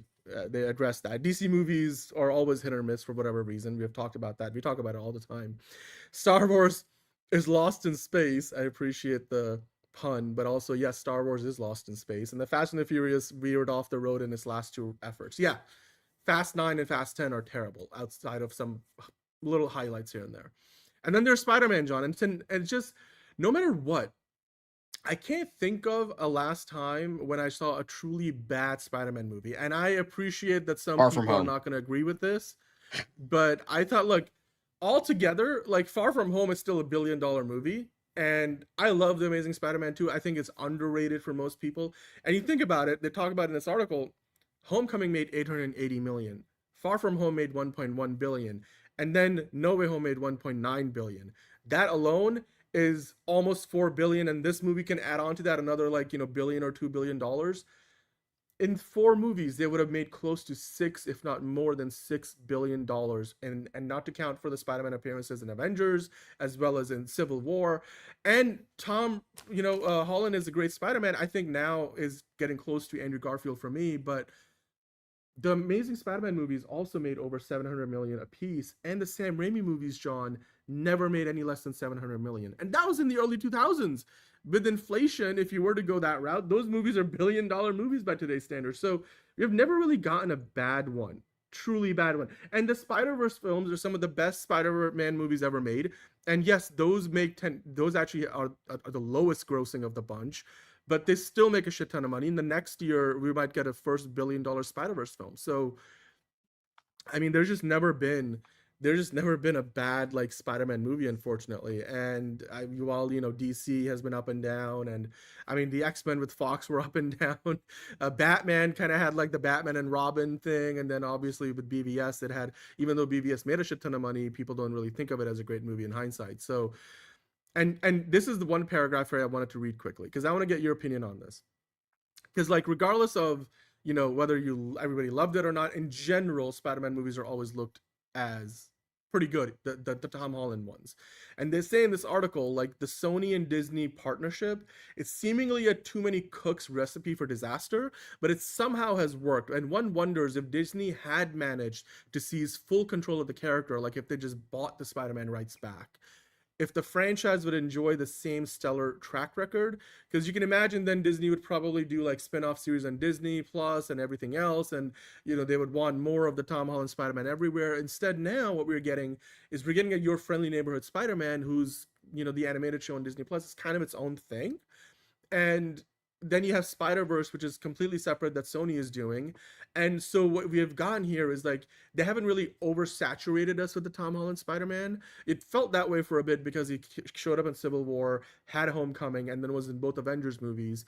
But since then it feels like we're getting a steady supply, but maybe not too much. Do you agree that maybe like what everybody thought, Sony and Marvel, there's going to be and two studios collaborating, there's going to be too many cooks in the kitchen. Amy Pascal wants this, Kevin Feige wants that, Tom Rothman wants this, Avi Arad wants that. But somehow it's worked relatively well, regardless of what you think about the movie's editorial quality. They're all like near billion, if not $1 billion movies. Like, do you think like this, because to me that's surprising. Like if Marvel and people are like, if Marvel and DC ever did a crossover, it would be a mess because there'd be too many cooks in the kitchen. But like somehow this thing has worked. Like, and Sony messed shit up so bad with Madame Web, Morbius, and Crave the Hunter. Like somehow this works. Like, are you surprised at all that this Sony Disney partnership is working as well as it has, all things considered? I guess so. Yeah. I mean, successful and whatnot, and yeah. Yeah. I mean, the other thing also I appreciate that they're talking about here, which it goes unnoticed, is when you have a franchise where we have multiple movies with the same actor. Usually, when writers write a character, they don't necessarily have an actor in mind because the actor gets cast afterward. But when you're working in a franchise where you already know your Peter Parker is Tom Holland, and I feel like because he's able to do a lot of the physical stuff himself, he's obviously also in general like genuinely a good person, kind of like the way Peter Parker is, very relatable. I really appreciate that the writers are now able to write for this version of Peter Parker for Tom Holland in the role, and you could tell that worked well for Sam Raimi's version of Spider-Man with Tobey Maguire, and that Andrew Garfield I think did the best job of just elevating the material he was given to work with, where I think Tom Holland now has this synergistic relationship with his character is written well by the writers because they know what Tom Holland's strengths and weaknesses are, and it kind of works together really well, which I do believe kind of plays into the success of these movies. And then the last thing I wanted to mention in this article, and this last paragraph is also really good. It says, it helps that Spider-Man's name is inaccurate, the character in the films, if not always in the comics, especially thinking about like, how all these other franchises have had ups and downs. Like, despite if not always in the comics and multiverse guest visits, it's never really a man. Spider-Man is not really a man, exactly with all the assorted baggage of a fully grown male character. Parker is perpetually just on the verge of manhood, youthful, optimistic, with a somewhat innocent, boyish sense of romance. It's an inherently lovable combination, not cloyingly childish, but not spoiled by the heaviness of adulthood like Bruce Wayne and Batman would be, or James Bond. The films are set in modern times, but the character is stealthily nostalgic. Peter Parker is what we remember about ourselves. And I thought that was just beautifully put, because it's just like when Spider-Man was first introduced in the comics by Stan Lee and Steve Ditko, like it was the first time the superhero wasn't an adult who had all this baggage and like this darkness and stuff. He was just the kid who was trying to make things work, and he had relatable problems. And I feel like that is a big part of why the movies work, much like why Spider-Man the comics have always worked really well, and why he is the most popular character Marvel has. Like, do you agree with that assessment, John, or do you think something different? No, I think I think I pretty much agree with that. Yeah, all right, that's fair. Hello, Nelson. Nelson's here. But like, you know, Brandy a it's 10 out of 10. It's all Awesome. you know, it's all relative and all that shit. So anyway, That's true. but All right, let's keep going. but now of course you got to talk about the next man. Okay, hold on. I want to put up a spoiler warning for a second, John. You caught that reference that I thought it was like a very loose, believe it if you do, believe it if you don't, that there may be a Miles Morales in the MCU, the kid who kind of motions to him with the spider at the end when he's watching. I don't think that's the case, but sure. I don't think that it is, but I'm like, it sort of feels like a little nod. I know some people are jumping to conclusions that, oh, that's Miles right there. But I mean, wasn't that kid Hispanic, not like black? Well, he's half black, half Hispanic. No, I know he's half black, half Hispanic, but he looks, the color of his skin is of a black. I don't know. man. I mean, they didn't show his parentage. Like, it depends. I think it's on a scale. Like, it's not like there's one particular shade of skin tone that you can apply to that, right? It just depends on how things worked out with your parents' genes. But I thought it was a cool callback. But anyway, let's talk about what Tom Holland is saying, because apparently he's got a whole plan to pass the baton. So he had this say, he said, there's a whole plan that we have been working on for, I would say, since we finished Spider-Man No Way Home. It's laid out, it's going to change for sure, but I have a really clear vision to passing on of the baton, and I think it's really exciting. I know I get really excited when we have these meetings and chat about it, but that is the thing I want to do most in this character for sure. So for whatever's next, whether that is Miles Morales or a Spider-Gwen or a Spider-Woman or something like that, I would love to be a part of setting up the next chapter, whatever that looks like, I don't know. But if I could do what Downey did for me, then I would be so content swinging off into the sunset. So yeah, he also mentioned Owen Cooper as a possible successor. So he's the guy from what was that show? What was that show on Netflix? Adolescence. Yes. I mean, I appreciate this. No actor has ever been in a position like Tom Holland playing Spider-Man, because like, for Tobey Maguire, it ended prematurely because they were about to start filming Spider-Man 4 when that got canceled. And then with The Amazing Spider-Man, they were going to do a third movie and spin-offs, and then obviously didn't happen. So I appreciate that Tom Holland, who's in a position unlike any other actor playing Spider-Man has ever been before, that he's able to sort of be a part of these conversations. It's also, again, why I think the casting of Tom Holland was always a great decision, despite the fact that they had some other clearly good, options in the casting process. So I appreciate it. I mean, I don't know if we're going to get that anytime soon, though. That's why he's saying it might change, because who knows how much longer he's going to be in the role himself. But yeah, I think this is talking about the Easter egg. Like, do you believe it? Like, do you think that kid was meant to be a nod to Miles Morales at the end of the movie? I don't think so. I think maybe like a wink and a nod, but like, remember, they also retconned it so that the kid in Iron Man 2 was Peter Parker. So like, where he does the thing and then actual Iron Man comes in and he's like, nice job, kid. And like, he walks off and it's just like, oh yeah, that's Peter Parker now. It's just like, all right, yeah, okay, fuckers. But like, I assume that what they're gonna do is like, oh no, it's just a it's a cute Easter egg, and then it's like, no, I saw him, that was Miles Morales. All right, okay. Anyway, I don't believe that. I feel like that's such a loose connection. You can easily just change that canon down the road again if you wanted to. So the Iron Man thing, but yeah. All right, well, talk about the promotional campaign for this movie, though, John. Yeah. Look at that. Spider-Man Brand New Day's $209 million promo partner campaign is a Hollywood record, which is wild. Remember, John, we talked about, what was it, like a few weeks ago at this point, that Supergirl at partner campaign, for DC was valued at over $100 million, which was considered really a big number, one of the best ones they've ever gotten. I think last year we talked about Superman had something similar, but that was 1/3. That was 1/3 of what they just managed to do here. If you go back to the Spider-Man one for a second, because like Supergirl, sure, $100 million. Do I have to? God. This one has a nice picture of Millie Alcock. All right. Jalen's not here yet, man. Let's go back to Spider-Man. Okay, why can't I be horny? Like, Jalen's the only one that can be horny? Like, get the fuck out of here. Come on now. I thought you were much more righteous than that, but anyway. Sometimes I can be. Sometimes I'm not. Got it. Okay, so it's on a scale. Good to know. So they were saying in this article, this is just the beginning for Spider-Man Brand New Day, as Sony is already betting or beating its own records yet again before the Marvel Studios co-production opens this weekend to what's expected to be a $470 million worldwide box office opening, which I think is really low. We'll talk about that later as well. The Culver City Lot's latest promotional campaign for the Destin Daniel Cretton directed sequel counts a worldwide media value of $309 million, over 3 times what Supergirl did, which is by and large an all-time record for any Hollywood film, outstripping Sony's previous $288 million promo partner campaign record set by Spider-Man Far From Home in 2019. So wow, that is huge, John. That means they already made like $309 million worth of value, whether it's, you know, promotional money that they didn't have to spend themselves because their partners are marketing the movie for them, or, you know, other sorts of, like, you know, ad campaigns where, again, Sony's getting that $309 million of benefit. And so they don't have to spend as much money marketing the movie as they otherwise would have to. Now, it doesn't count any money from licensing partners, which is often the case in other studios' reported promotional partner campaigns. So this is not about licensing merchandise. It's about literally other brands promoting the movie. So yeah, Disney, of course, for Spider-Man has the licensing and merchandise rights. So that's also a little weird how that works. But altogether, John, that's pretty big, because that means in addition to having $200 million in pre-sales and everything that it's doing now at the box office this weekend, Sony got $300 million worth of, you know, media value out of the marketing campaign alone, and that was in money they had to spend, which is pretty good.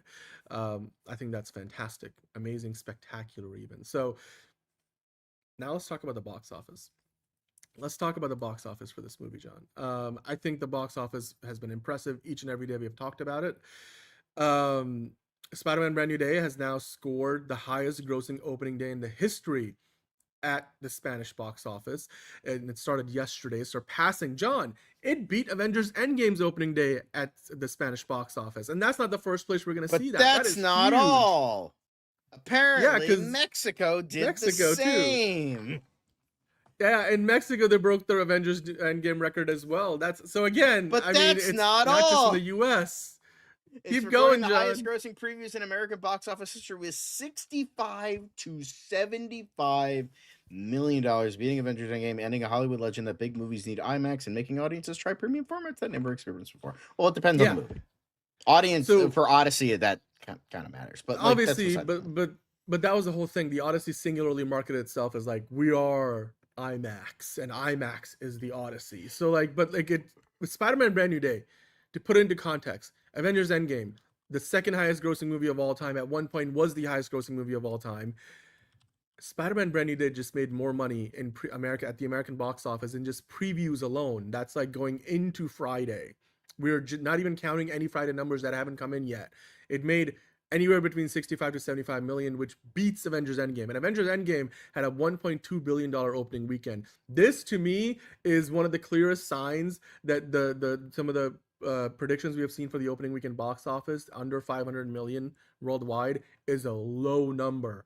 This movie will potentially make way more than that worldwide at the box office. I mean, we talk about Spain, Mexico, America. It's done better than Avengers Endgame in all these big markets. So yeah, and then again, it goes to show you that not every movie needs IMAX to be successful. Every blockbuster, like a blockbuster, can still hit big without IMAX. However, John, I think the caveat there is you have to be one of the biggest franchises in Hollywood to do that. I think like Spider-Man and Avengers can do that without IMAX. But I feel like Dune would have struggled without IMAX. Even the Odyssey would have struggled without IMAX, although those are weird cases because they basically bet on IMAX so much as a core part of their marketing and distribution, platform. But I think like a James Bond movie would struggle without IMAX because it does have an impact, but it does go to show you it's not the end of the world if you don't have IMAX screens, which I think IMAX would be looking at this and being like, oh no, don't believe that shit. IMAX is what you need, because of course IMAX wants all the success. But I still think it's important that, we point out how good Spider-Man Brand New Day is doing at the box office. And we're not even on Friday yet. I can't wait to talk about where the numbers are tomorrow. Like, this will be potentially the highest grossing Spider-Man movie, Anthony, to your point. The numbers are all there right now. But it was a high bar because Spider-Man No Way Home opened to $600 million. Can Brand New Day make that number? If it can go past it, can it hit 800 million, which is what we have been talking about for the last few days? It's very possible. A new IP would never be able to do this. It has to be pre-established. This way, like, Project Hail Mary probably would have really had a big negative effect on it if it didn't have IMAX, because its opening weekend made like 20% of its box office came from IMAX. So again, not every movie can do it, but when you are Spider-Man or when you are Avengers, maybe even Batman, maybe IMAX doesn't matter as much as IMAX would have you believe. So that I think is good. Nelson asking if this is the best Spider-Man movie of all time, John. It's not even top 5. For me, it's a top 3. So I know we differ in our opinions, but I think for me it's a top 3. And I may have to go back and watch the Spider-Verse movies again because those are so good. But like the first Spider-Verse movie for me is in the top 3. Then I've got Spider-Man 2. Then I've got this one. I feel like then TASM for me, the first one at least. For me, best is Yeah. Spider-Man 2, of course. Then Into the Spider-Verse. Then Amazing Spider-Man. Yeah, Amazing Spider-Man's in my top 3. What the fuck are you gonna do about it? Then Spider-Man 2002. I'm not gonna do anything about it. I Then appreciate Across that, the yeah. Spider-Verse. Then this. It's top 6. Top 6. Yeah. Which is kind of a low bar because there's only 11 Spider-Man movies, but theatrically released Spider-Man movies. So, Well, for me, it's in my top 3 right now because, like I said, it's as close to a perfect Spider-Man movie as we have gone in a very, very long time. But all right, we'll leave that there for now. Of course, we'll keep tracking. we have to go Spider-Man from Brand one New Day. man to another, So, both yeah. created by Cretin, well, written, directed, kind of, sort of. Anyway, Wonder Man got canceled. So, John, I will say this. was Okay, so okay. disappointed by Before you get this. into it, okay, I'm just gonna say this in regards to season 2. Is it so bad because Wonder Man season 1 was so good that maybe it would work better as a miniseries? Yeah, you know what? I thought about that, and I think if you go to the next article, I think they make a great point in that one, and we'll get into that in a second because they do talk about it here, but to kind of give my opinion, yes, in hindsight, I've been thinking maybe it is for the better because where you leave the characters at the end of the first season would mean that when we get back to them, they would be in very different places, and the show couldn't really feel so low key the way it did in the first season. So like the show would have to really evolve into something very different, which is why I think maybe in hindsight that's why you have a good point there, that maybe that's why. It wasn't because nobody watched it or it was bad. I think let's break it down though, because John, again, to set the foundation here, Daniel Cretton, like your fake is saying, he's making a Naruto movie. He's potentially going to be making the next 2 Spider-Man movies in this new trilogy with Brand New Day that they started off. He's also, busy working on potentially a script for Shang-Chi 2 with another writer. So he's got a lot on his plate. So Daniel Cretton may just be too busy, and maybe Kevin Feige's like, this isn't worth trying to, this nut, if it's too hard to crack, it's not worth spending your time on this. You got other priorities. But also, at the same time, like the show would have probably need to evolve so much considering where we leave off the characters. Like if I can go into a bit of if you scroll up to the top here, John, for a moment, like where we leave off at the end of the show, and I'm just gonna give you a spoiler warning in case you guys haven't seen Wonder Man. I mean, I'm gonna watch it anyway eventually, but I don't really care about spoilers. If you don't care, then I'm gonna get into this for a second, because at the end of the season, by the end of the season, Yahya Abdul-Mateen's character Wonder Man, Simon, is an A-list actor in Hollywood within the MCU, and it's not like everybody knows that he's also like actually Wonder Man, but like he plays Wonder Man in the movie that's being made within the show. Hey DJ Mizzou, he's seeing Spider-Man on Saturday. All right, cool. All right, so he's an A-lister who's very well known by the public. So we can't really have the same vibe of they're going around doing audition tapes and stuff and people don't recognize him on the streets, because the profile of Simon has grown quite a bit. Also, by the end of the movie, he's helping Trevor Slattery escape from prison. So he was locked up because he didn't cooperate with the DODC. Now that changes things because basically they're both fugitives. Because like he's clearly a powered individual that is also world famous, and then Trevor Slattery's already like a very world famous, shitbag / former actor, current actor, whatever, like who the DODC locked up. So where do you go with that in season 2? You can't really do it the same way that they did with the low-key character-based heartfelt storytelling that the first season did. So maybe that was the reason. I'm gonna speculate why, like you said, John. Like it just the show would have to be so different, or like you would have to really jump through some like hoops to try to get it back to how the season one felt. Now let's go into this article for a moment because I want to go through the details. Because after this news came out in Variety later in the day, the showrunner for the show, Andrew Guest, Sorry.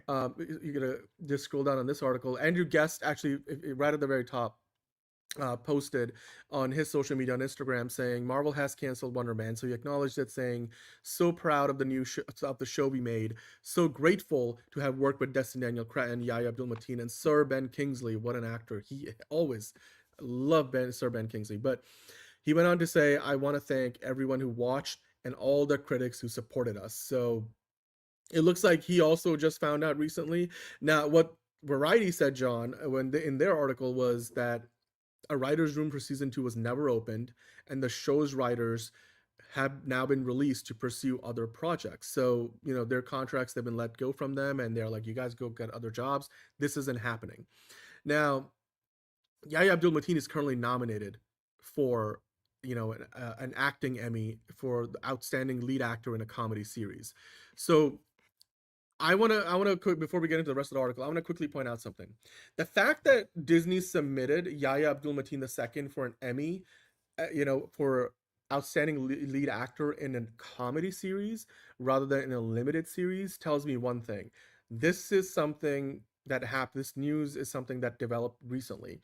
Like they did probably try in earnest to do a season 2, and something changed recently. This wasn't something that was coming a long time ago, because clearly we got a green light on season 2. It's been a couple of months now. So I want to say that if they knew they were not going to have a second season, there's no way they would have submitted to the Emmys in a comedy series categories, because that's a lot more competitive than in a limited series. So I think that's one reason why this is something that has changed recently. And hello, Emo Nerd Girl, how are you doing? So that being set aside, John, if you go back to the article for a second, I'm going to pull this up here. In the article, the Variety article, they point out, according to an individual with knowledge of the situation, while Wonder Man is not proceeding with season 2, the characters featured in the series could still appear in other Marvel projects in the future.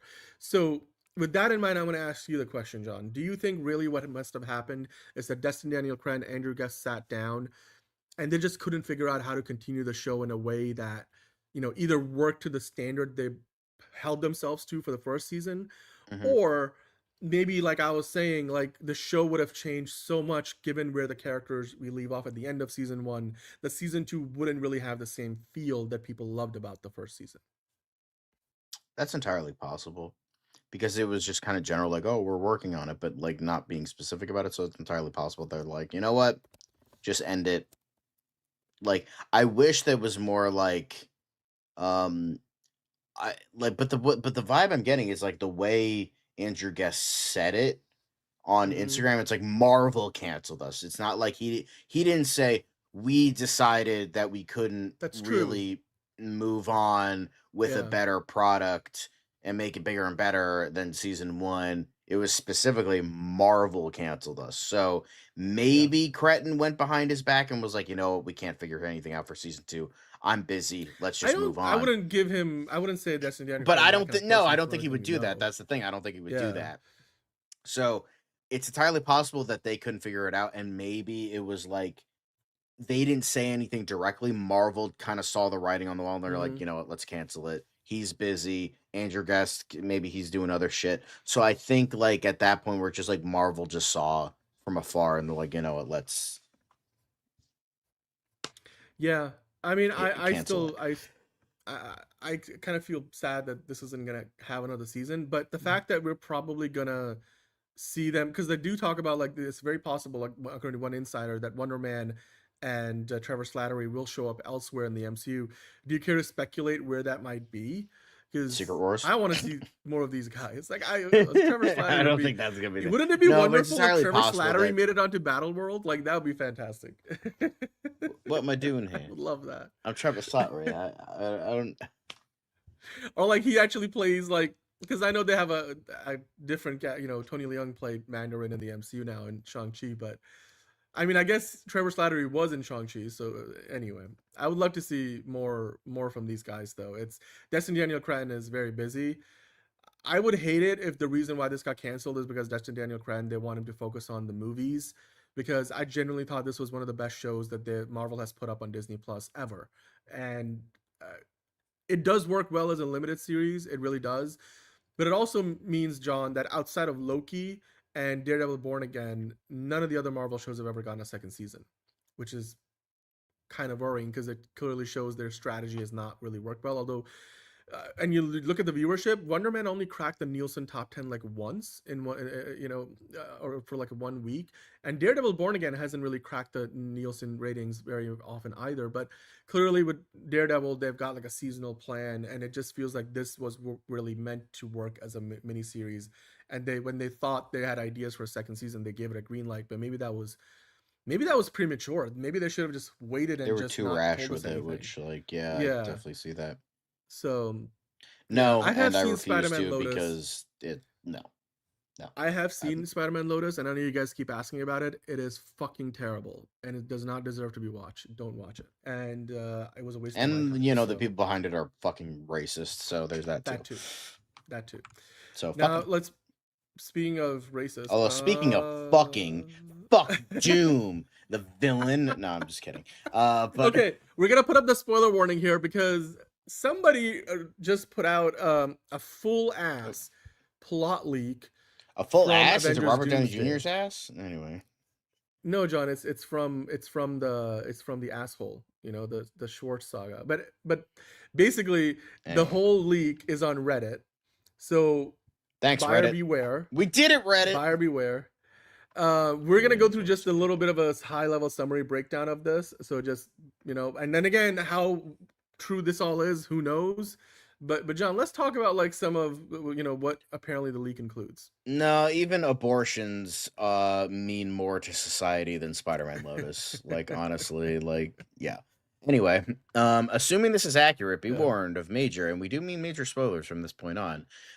If you read the other leak, you'll know the basic outline, but this breakdown is a lot more extensive. We'll let you have a read-through for yourselves, blah, blah, blah. So major deaths: Nightcrawler, Mystique, man, they really hate blue people, Loki, Bucky Barnes, and Steve Rogers' son, James. Damn. So if you believe the rumors, then apparently, dude, Bucky Barnes, I read the whole thing, and I'm like, oh shit, they're gonna kill Bucky. Fuck. Like, okay, I guess that makes sense. Sebastian Stan is like moving on to the Batman epic crime saga or whatever. He's like, yeah, I'm done with this shit. I got Batman, even though I'm gonna be shitty Victor's ass. Fuck it, I'll take it over this shit. Bye. But apparently Steve Rogers' son James does get offed, which, like, okay, so I guess that is true. Okay, that we're gonna get who that, gives a fuck about that? Anyway, and I was right. The identities of Doom's Latvian witches. The Ancient One is one of them. I was right. Right. Nobody else fucking said anything. If this is true, Death, Clea, and the Ancient One. Yeah. Wow. Death. Okay. Which I don't know if they'll bring in Death. We've never seen Death, right? Because I would I'm more likely want to do Hela, because that people will be like, oh, Hela, because she was like sort of the closest thing we got to. Yeah. She was the goddess of death, and like, what were you the god of again? Kate Blanchett Death. So, awesome. Death, Clea, and the Ancient One. So like the purple one and the yellow one are those, and I guess green for Death. I can see it, but it would be a weird way to incorporate Death. Like only now, it's like we ignored it for Infinity War, but now. Wanna bet it is Kate Blanchett's Hela, because she's the goddess of death. That's about it. And then that's people maybe it's death, but like is with that, we also have Namor and Sue Storm. Invisible Woman reportedly brokers a treaty between Wakanda and the Talikans, catching the Submariner's eye in the process. The attraction is said to be one-sided, like it usually is, because Namor is a bitch boy simp. We already covered this. We already got this. The reason Reed Richards wins, and it's simple, but it's big and long, baby. Hulk versus the Thing, the long-awaited big screen clash between Ben Grimm and the variant of the Green Goliath is set to take place in the third act. Why? Yeah, so not the Bruce Banner Hulk, apparently a different Hulk. Yeah. But okay, as previously reported, Doom emerges victorious after establishing Battleworld, with most of Earth's mightiest heroes either serving the villain after having their memories wiped, displaced in their other timelines, or dead. In the post-credit scene, we learn that Wolverine and Tobey Maguire's Spider-Man have survived the incursions with their memories intact. So Yeah, that's at the very end. Apparently, the post-credit scene. and My Time to Shine is posting about this, but we also have this stuff as well. And by the way, this is all like this is AI That's generated. fake. By the way, That's fake. because like, why the fuck is like he wearing like a weird helmet? Like what? Yeah, that picture is not real. But I mean, and speaking of which, I don't know if John, do you believe this? Do you think these leaks are real? Some of the stuff lines up with what we know from like the San Diego Comic-Con interviews and everything they've announced publicly. So I'm like, but like, you know, a good leak would probably straddles the line of real stuff and not real stuff. Like the Lantern script leaks were not real. I'm already done eating the banana. Get over yourself, Caleb. Put jerk off somewhere else. But anyway, do you believe these leaks? Because I'm like, it would be kind of a bummer that they killed off Bucky, but I'm like, I guess Bucky's been around for so long, kind of like Steve Rogers. Maybe it's time to because it's like, on. what else can they do with him? Like, what make him fucking, you know, like it's just like there's nothing to do with him, so it's like screw it. Like he's technically American born, so like he does qualify. Like he tried to be a senator. I don't know if he's still a senator or not, considering he's part of the new Avengers now. So. Yeah, you know what, I not surprised, but maybe they'll use that as a way to bring the new Avengers and the Sam Wilson Avengers together when Bucky dies. Maybe that will be how that works out, because I can imagine that would function well, like the Coulson moment, you know, in a sense, sort of, kind of, from the first Avengers. Yeah, maybe. All right. Well, there you go. Avengers Doomsday. Take it with a grain of salt if whether these leaks are real or not. But we move on to the quick hits, shall we, John? Let's get into the quick hits. Yes, the quickest of Apparently hits. Thor. Okay, no, you know what? We're past the spoiler part. Something happens to Thor that I'm not gonna mention. Clueless sequel series with Alicia Silverstone ordered at Paramount Plus. Why? Nostalgia, but why? This was weird. Wasn't this something that weren't they gonna do like a prequel or something, and then they canceled it, and then? No, the prequel was Legally Blonde. That was it. Was it? I feel like we talked about this before in like some other respect, and then they were like, "Oh, they're probably gonna revisit this idea." Anyway, I just remember, somebody might know in the chat. Like, I feel like it was a couple of months ago we talked about they were working on something, like either maybe it was this project, and it was like they were working on it, but it's not official. But yes, Alicia Silverstone will be back, and she will be playing Cher Horowitz in the sequel, and it's gonna be for Paramount Plus. Is she still married, like, to her stepbrother? We'll see. So this is what it was, John. So I'm not misremembering. Apparently, the project was originally set up for development at Peacock in early 2025. So we did talk about that. But it was reported in April 2026 that it was no longer moving forward at Peacock. Now, sources say Paramount Plus has given the show a 6-episode order. It is slated to begin production in Los Angeles in 2027. According to sources, the production has submitted paperwork with the California Film Commission to receive state tax subsidies. All right. So yeah, so we did talk about it, but apparently Peacock passed on it, but now Paramount has picked it up. So there you go. Yep. That's what it is. But apparently Tom Holland says that there was a man-spider nightmare sequence and it was cut for a reason. He's like, hey, kids are still going to see this movie. Let's not fucking scar them. Which, don't get me wrong, I would love to see it. Like, I don't know if they, like, just had it in the script and they planned it and then never did it. I hope if they filmed it, that it's like a special on the DVD, because like that would be awesome. But the way he talks about it, it sounds like they didn't film it. Yeah, like he was doing this on the Josh Horowitz podcast, and then we talked about like they had conversations, but it just never felt like it would fit in the movie for what they were going for. And a little too body horror. I feel like if Sam Raimi made this movie, maybe they would have done it. But you're just straddling the line there on the rating as well, like because that gets pretty gruesome looking. So yeah. I'm kind of okay. And also, if you're arachnophobic, like it's hard enough to watch a Spider-Man movie, do you really want this sequence to be in there? So, yeah, I'm okay that they didn't do this. Yeah. And we already got like some body horror with the organic web where he was like pushing it out, and he's like, yeah, yeah. It was that. Peter 2 had him. Peter 2 was cool, you know, like it's like okay. Yeah. Wicker trailer. Olivia Colman in basket like hubby Alexander Skarsgård upend Quiet Village. Obviously, I love how he is literally a Wicker Man, but you can't call it Wicker Man because you have the more famous Wicker Man. So, honestly, this looks fucking weird, and I'm here for it because I love indie studios, Black Bear, IFC, like doing weird shit like this, and it's awesome. Like, I'll go see it. I'll fucking go see it. Like I saw. Plus, I love Olivia Colman. I'll watch it. Yeah. So. She's like one of the GOAT actresses. She's got like 3 Oscars or something. She's highly underrated, and yeah. I mean, I was like, is there like an age gap there? But I don't really care like whether there is or not. I mean, they look like. Well, I mean, I just want to know like, is it? How about it? You know what? Let's not. Let's not. Yeah. Let's move on. Right? What were you gonna say, Zoe John? Saldana Okay. credits Lioness creator Taylor Sheridan with knowing how to write women. Cool. Yeah, you know what? I agree with what she's saying because here's the thing: Taylor Sheridan, for all like people, if you don't watch his shows, and again, not every show, but like I love Lioness, and the way they have written female characters in Lioness is great. And again, for all the people that think that Taylor Sheridan only writes stuff that appeals to like the MAGA conservative crowd, literally the first season of Lioness featured like the Lioness, his program is about like these they bring in military people, and in this case it was a woman that they planted within a terrorist cell, where she basically gets in by making friends out of one of the terrorist daughters, and then she falls in love with the daughter, and then they have a relationship that does involve sexual relations and all. So I'm like, that literally, I'm like, if Taylor Sheridan was writing just for the MAGA conservative crowd, then that storyline would not be in the first season.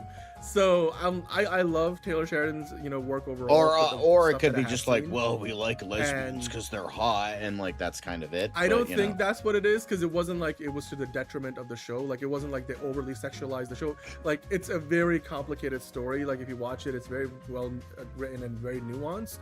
Lioness is great, and I trust what Zoe Saldana says about Taylor Sheridan here.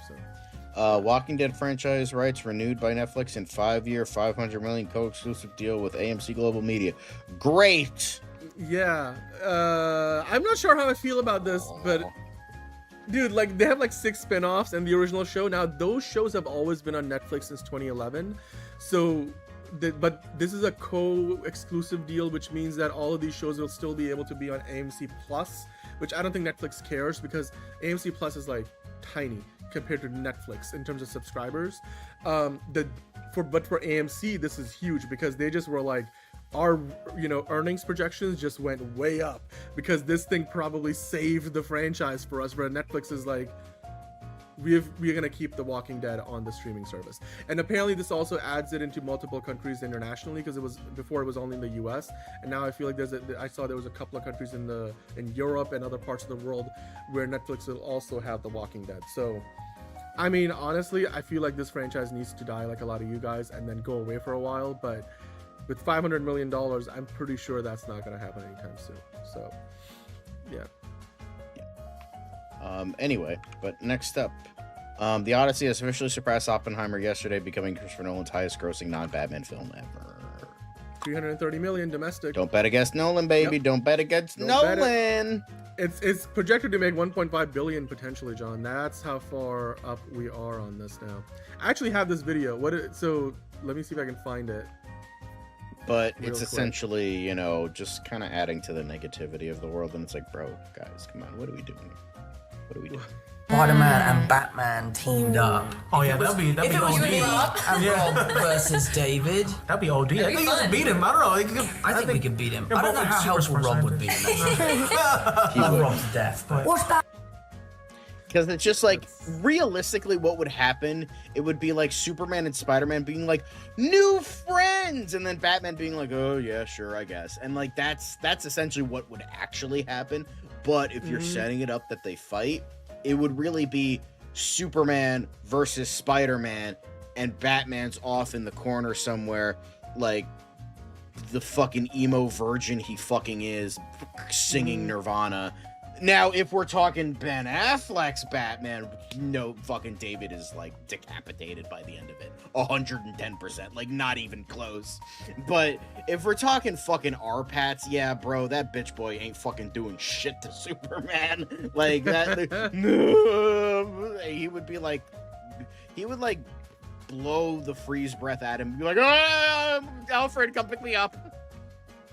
Yeah, fucking no way. It would just be like Superman versus Spider-Man. But even then, like, it would just be like, friends, hug, and then that would be it. Pretty much. That would be pretty much. So, Anyway. our patch wouldn't do shit. Sorry. Nothing would happen with that. No, it's fair.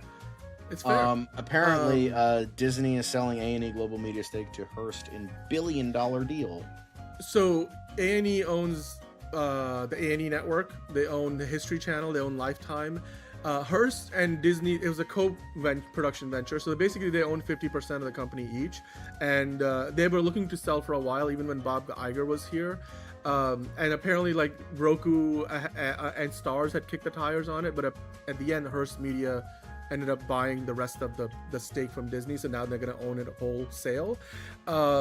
Disney also co-owns ESPN with Hearst. Hearst owns 18%, Disney owns 72%, and then the original Getty family that started up ESPN owns 10%. So I don't think ESPN's getting sold anytime soon, but clearly like reality shows are mostly what are on A&E, and Disney's like, and they're not making as much money as they used to, so Disney's like, we'll let that go, but we'll keep our other bigger networks like ABC and ESPN, but we don't really need A&E, so I'm not surprised by that.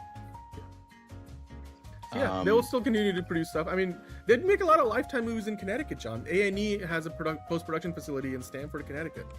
I literally would walk by their doors all the time. So, yeah. But that's it, guys. Thanks for watching the news portion, which was way longer, but, you know, we had to get I had to get my review out. I'm sorry. Hey, but let's be blessed. Let's be blessed. It's another project that's been blessed from the beginning. There's the shot right there. That. Okay, we don't need to see right there. Hey, buddy. Eyes up here. Now you want to get nuts? Let's get nuts. Here we go. Victory mine. Ask me how am I doing? I'm telling you, really, I'm doing sublime. I never wait in the stewardess line. I just go do it. I'm moving my time. Really had nothing to do with it. How am I moving? I'm moving like you want to shine. Follow my lead. Don't listen to lies. I had to put me all on the line. That's why I know that victory's mine. I prefer Jared Leto. Hunka hunka.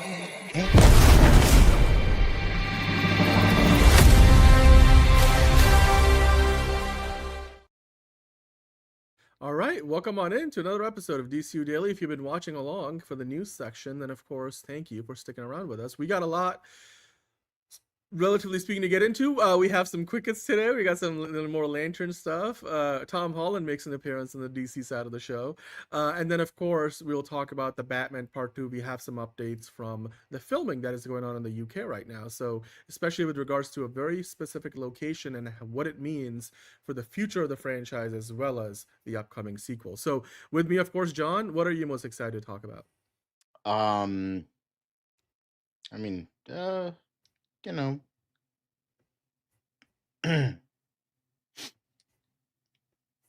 yeah. Cool. And on that lovely note, let's get into the quick hits, the birds, you know, the ducks, pelicans, parrots of DCU news, because bird blindness is an epidemic.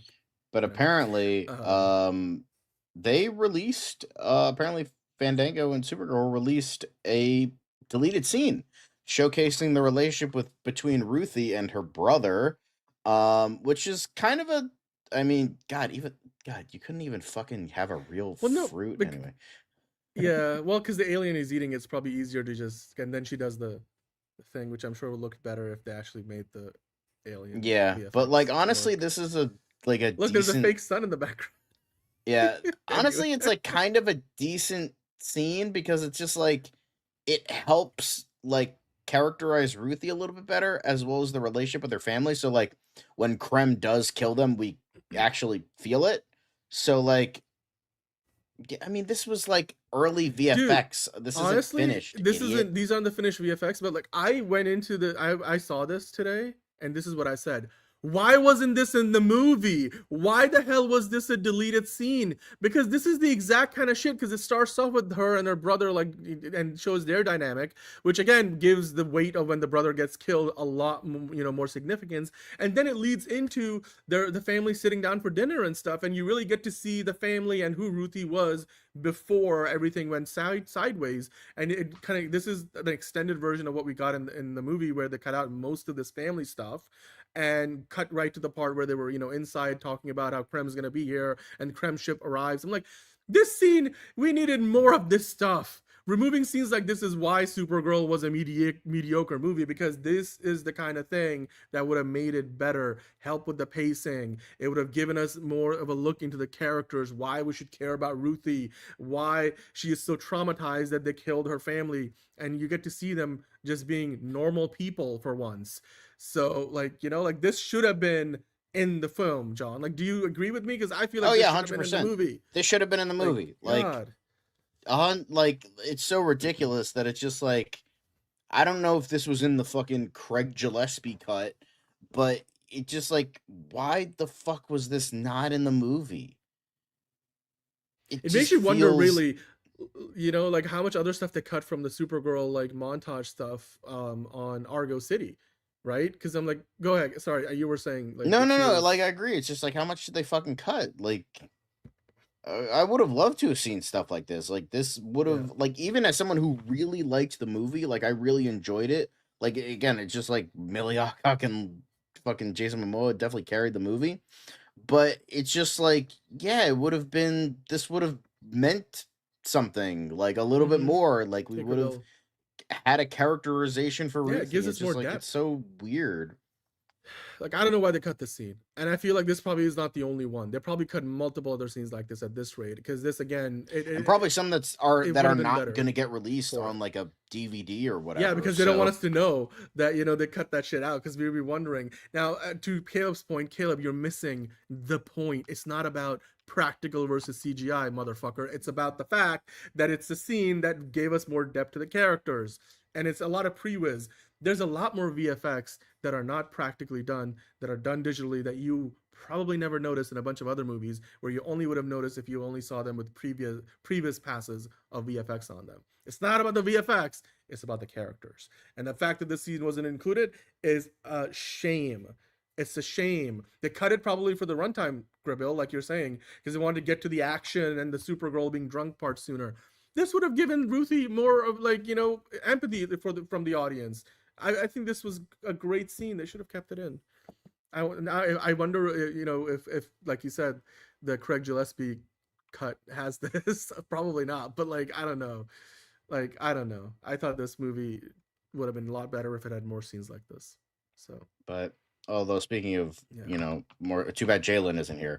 Jalen, where are you? Are you hiding? Because we got something for you, Jalen. But again, this just doesn't look like her face. Again, I don't know.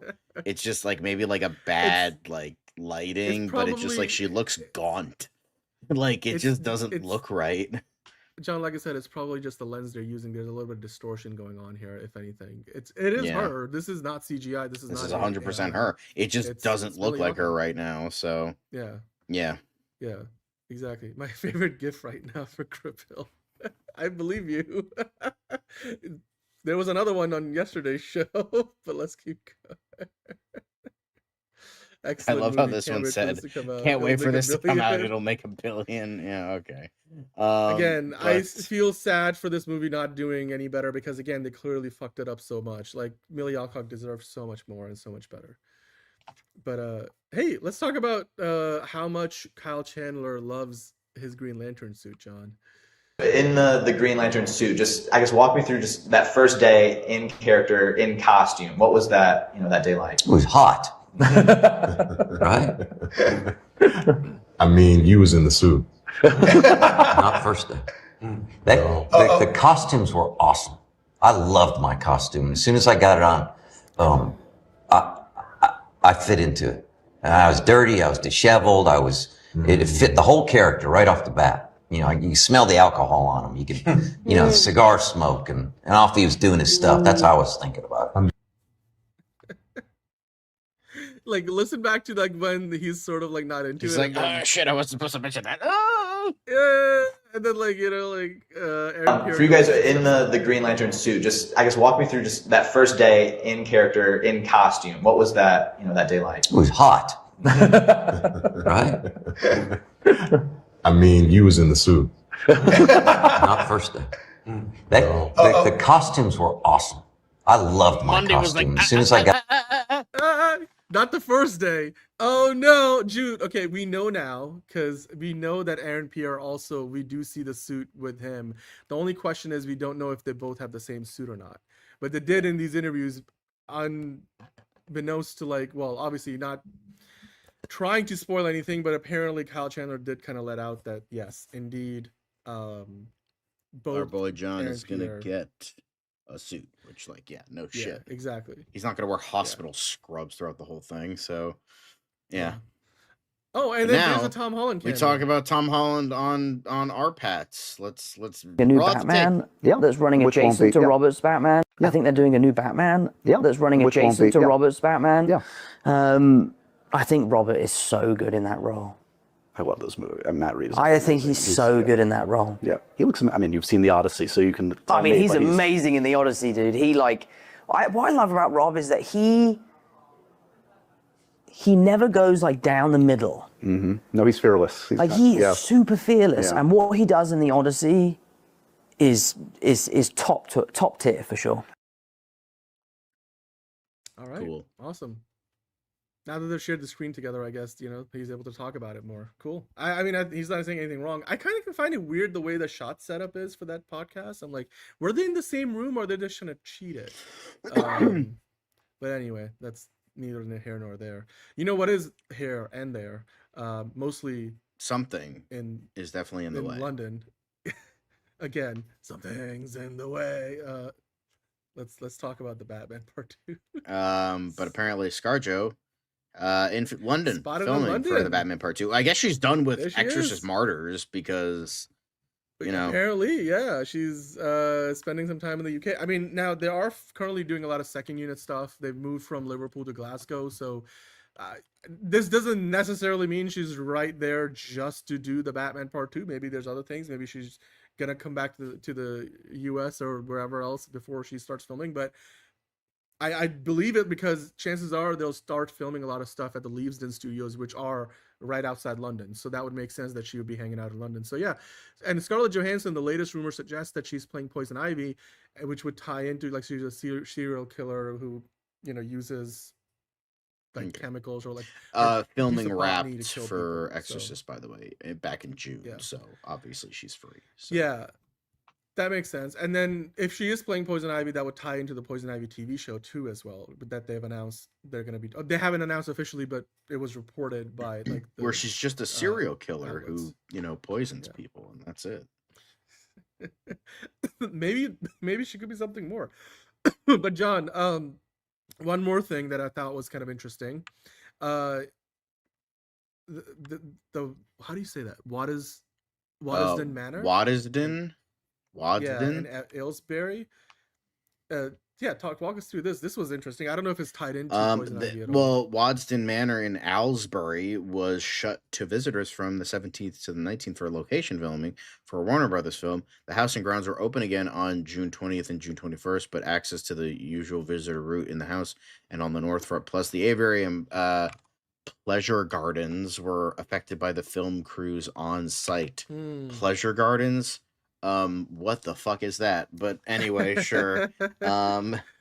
You go there for pleasure, John, or I don't know, you get pleasure from being there, maybe something to that effect. But the aviary, pleasure gardens, north front. If you click on the photo, we could take a look at what the mansion looks like. Now, this looks like you would think maybe a Wayne Manor potentially. Mm-hmm. This is a famous manor that's been used in many movies before. I don't know if it's been used in one of the Batman movies before, but do you care to speculate how this kind of adds up? Because I'm like, maybe this ties into the Poison Ivy storyline somehow. Because again, the parts of the house that they kept closed where the film crew was operating. Maybe this ties in the Court of Owls. Remember, there's a big ballroom scene that they're probably going to be filming. Or that's been rumored. Possibly. I mean, I wonder how this is going to tie into the movie. We haven't had any Joffrey Wrong sightings today. The last time we saw him, he was in an ambulance being driven across the bridge back and forth while the drifter was in close pursuit. So that's where we last saw Jeffrey Wong. But yeah, I mean, this can't be the Wayne Manor though, right, John? Because Wayne, they have I think the it looks tower different. Because not because in the Batman he's in the tower in the middle of the city. He doesn't have a manor, or maybe not at the point in the movie that we see him. Obviously, in the Dark Knight they kind of have a penthouse while they rebuild the Wayne Manor from the Batman Begins, where they burned it down. So it'll be interesting. I also wonder if this is, remember, the Court of Owls storyline probably ties the Arkhams and the Waynes. Could this be like the Arkham Manor? Maybe, like, that would be interesting. I do wonder how this plays into the movie. Poison Ivy running around feeding people oleander seeds. Poison Ivy will be Bruce's botanist, and the film will be about Ivy being pissed that she didn't get a raise. I think we already got that before. I think you're referring to a different movie. It does look Wes Anderson-y if you take it at face value. First of all, the movie's not going to be in this aspect ratio, and it's not going to look this bright, so probably not. But yeah, I mean, this was in June though, John, so whatever they were shooting, they're probably already done filming it. Yep. And whatever Scarlett Johansson films is yet to come. So yeah, that's about it for now. The Batman Part 2. We'll keep you guys posted on any other set photo updates, where they're at, what they're filming, and hopefully we'll get the movie on time. The time that they gave us now, which is February 18th, 2028. It's a year, almost 2 years away. I was gonna say year and some change. It's more than some change. It's almost 2 years away. So, but you know what's not 2 years away? Finally, Tier List Tuesday. We're going to be getting to that in a couple of minutes' time. So make sure to join us. Make sure to join us. We're going to be ranking, according to you guys, the 21 best movies of the year so far. 21. That's a fun number. And also Fancast Friday. The poll is up. Remember to vote for it. This time tomorrow, we'll be doing Fancast Friday. So go ahead and vote. We'll see you there. And yeah, Court of Owls will definitely be more of a grounded villain, definitely, for sure. Yeah, I mean, 2 days worse is better. 2 days late is better than, a week late, right, Caleb? But anyway, on that note, let's get blessed on the way out, and hit the like button while you're here. We appreciate it. Lets us get the show out in front of more eyeballs. And we'll see you on the next episode of DCU Daily, or if you see us on Tier List Tuesday, we'll see you there. It's another project that's been blessed from the beginning. There's the shot right there. That. Okay, we don't need to see right there. Hey, buddy. Eyes up here. Now you want to get nuts? Let's get nuts. Here we go. Victory mine. Ask me how am I doing? I'm telling you, really, I'm doing sublime. I never wait in a stewardess line. I just go do it. I'm moving my time. Really had nothing to do with it. How am I moving? I'm moving like you want to shine. Follow my lead. Don't listen to lies. I had to put me all on the line. That's why I know that victory's mine. I prefer Jared Leto. Hunka hunka!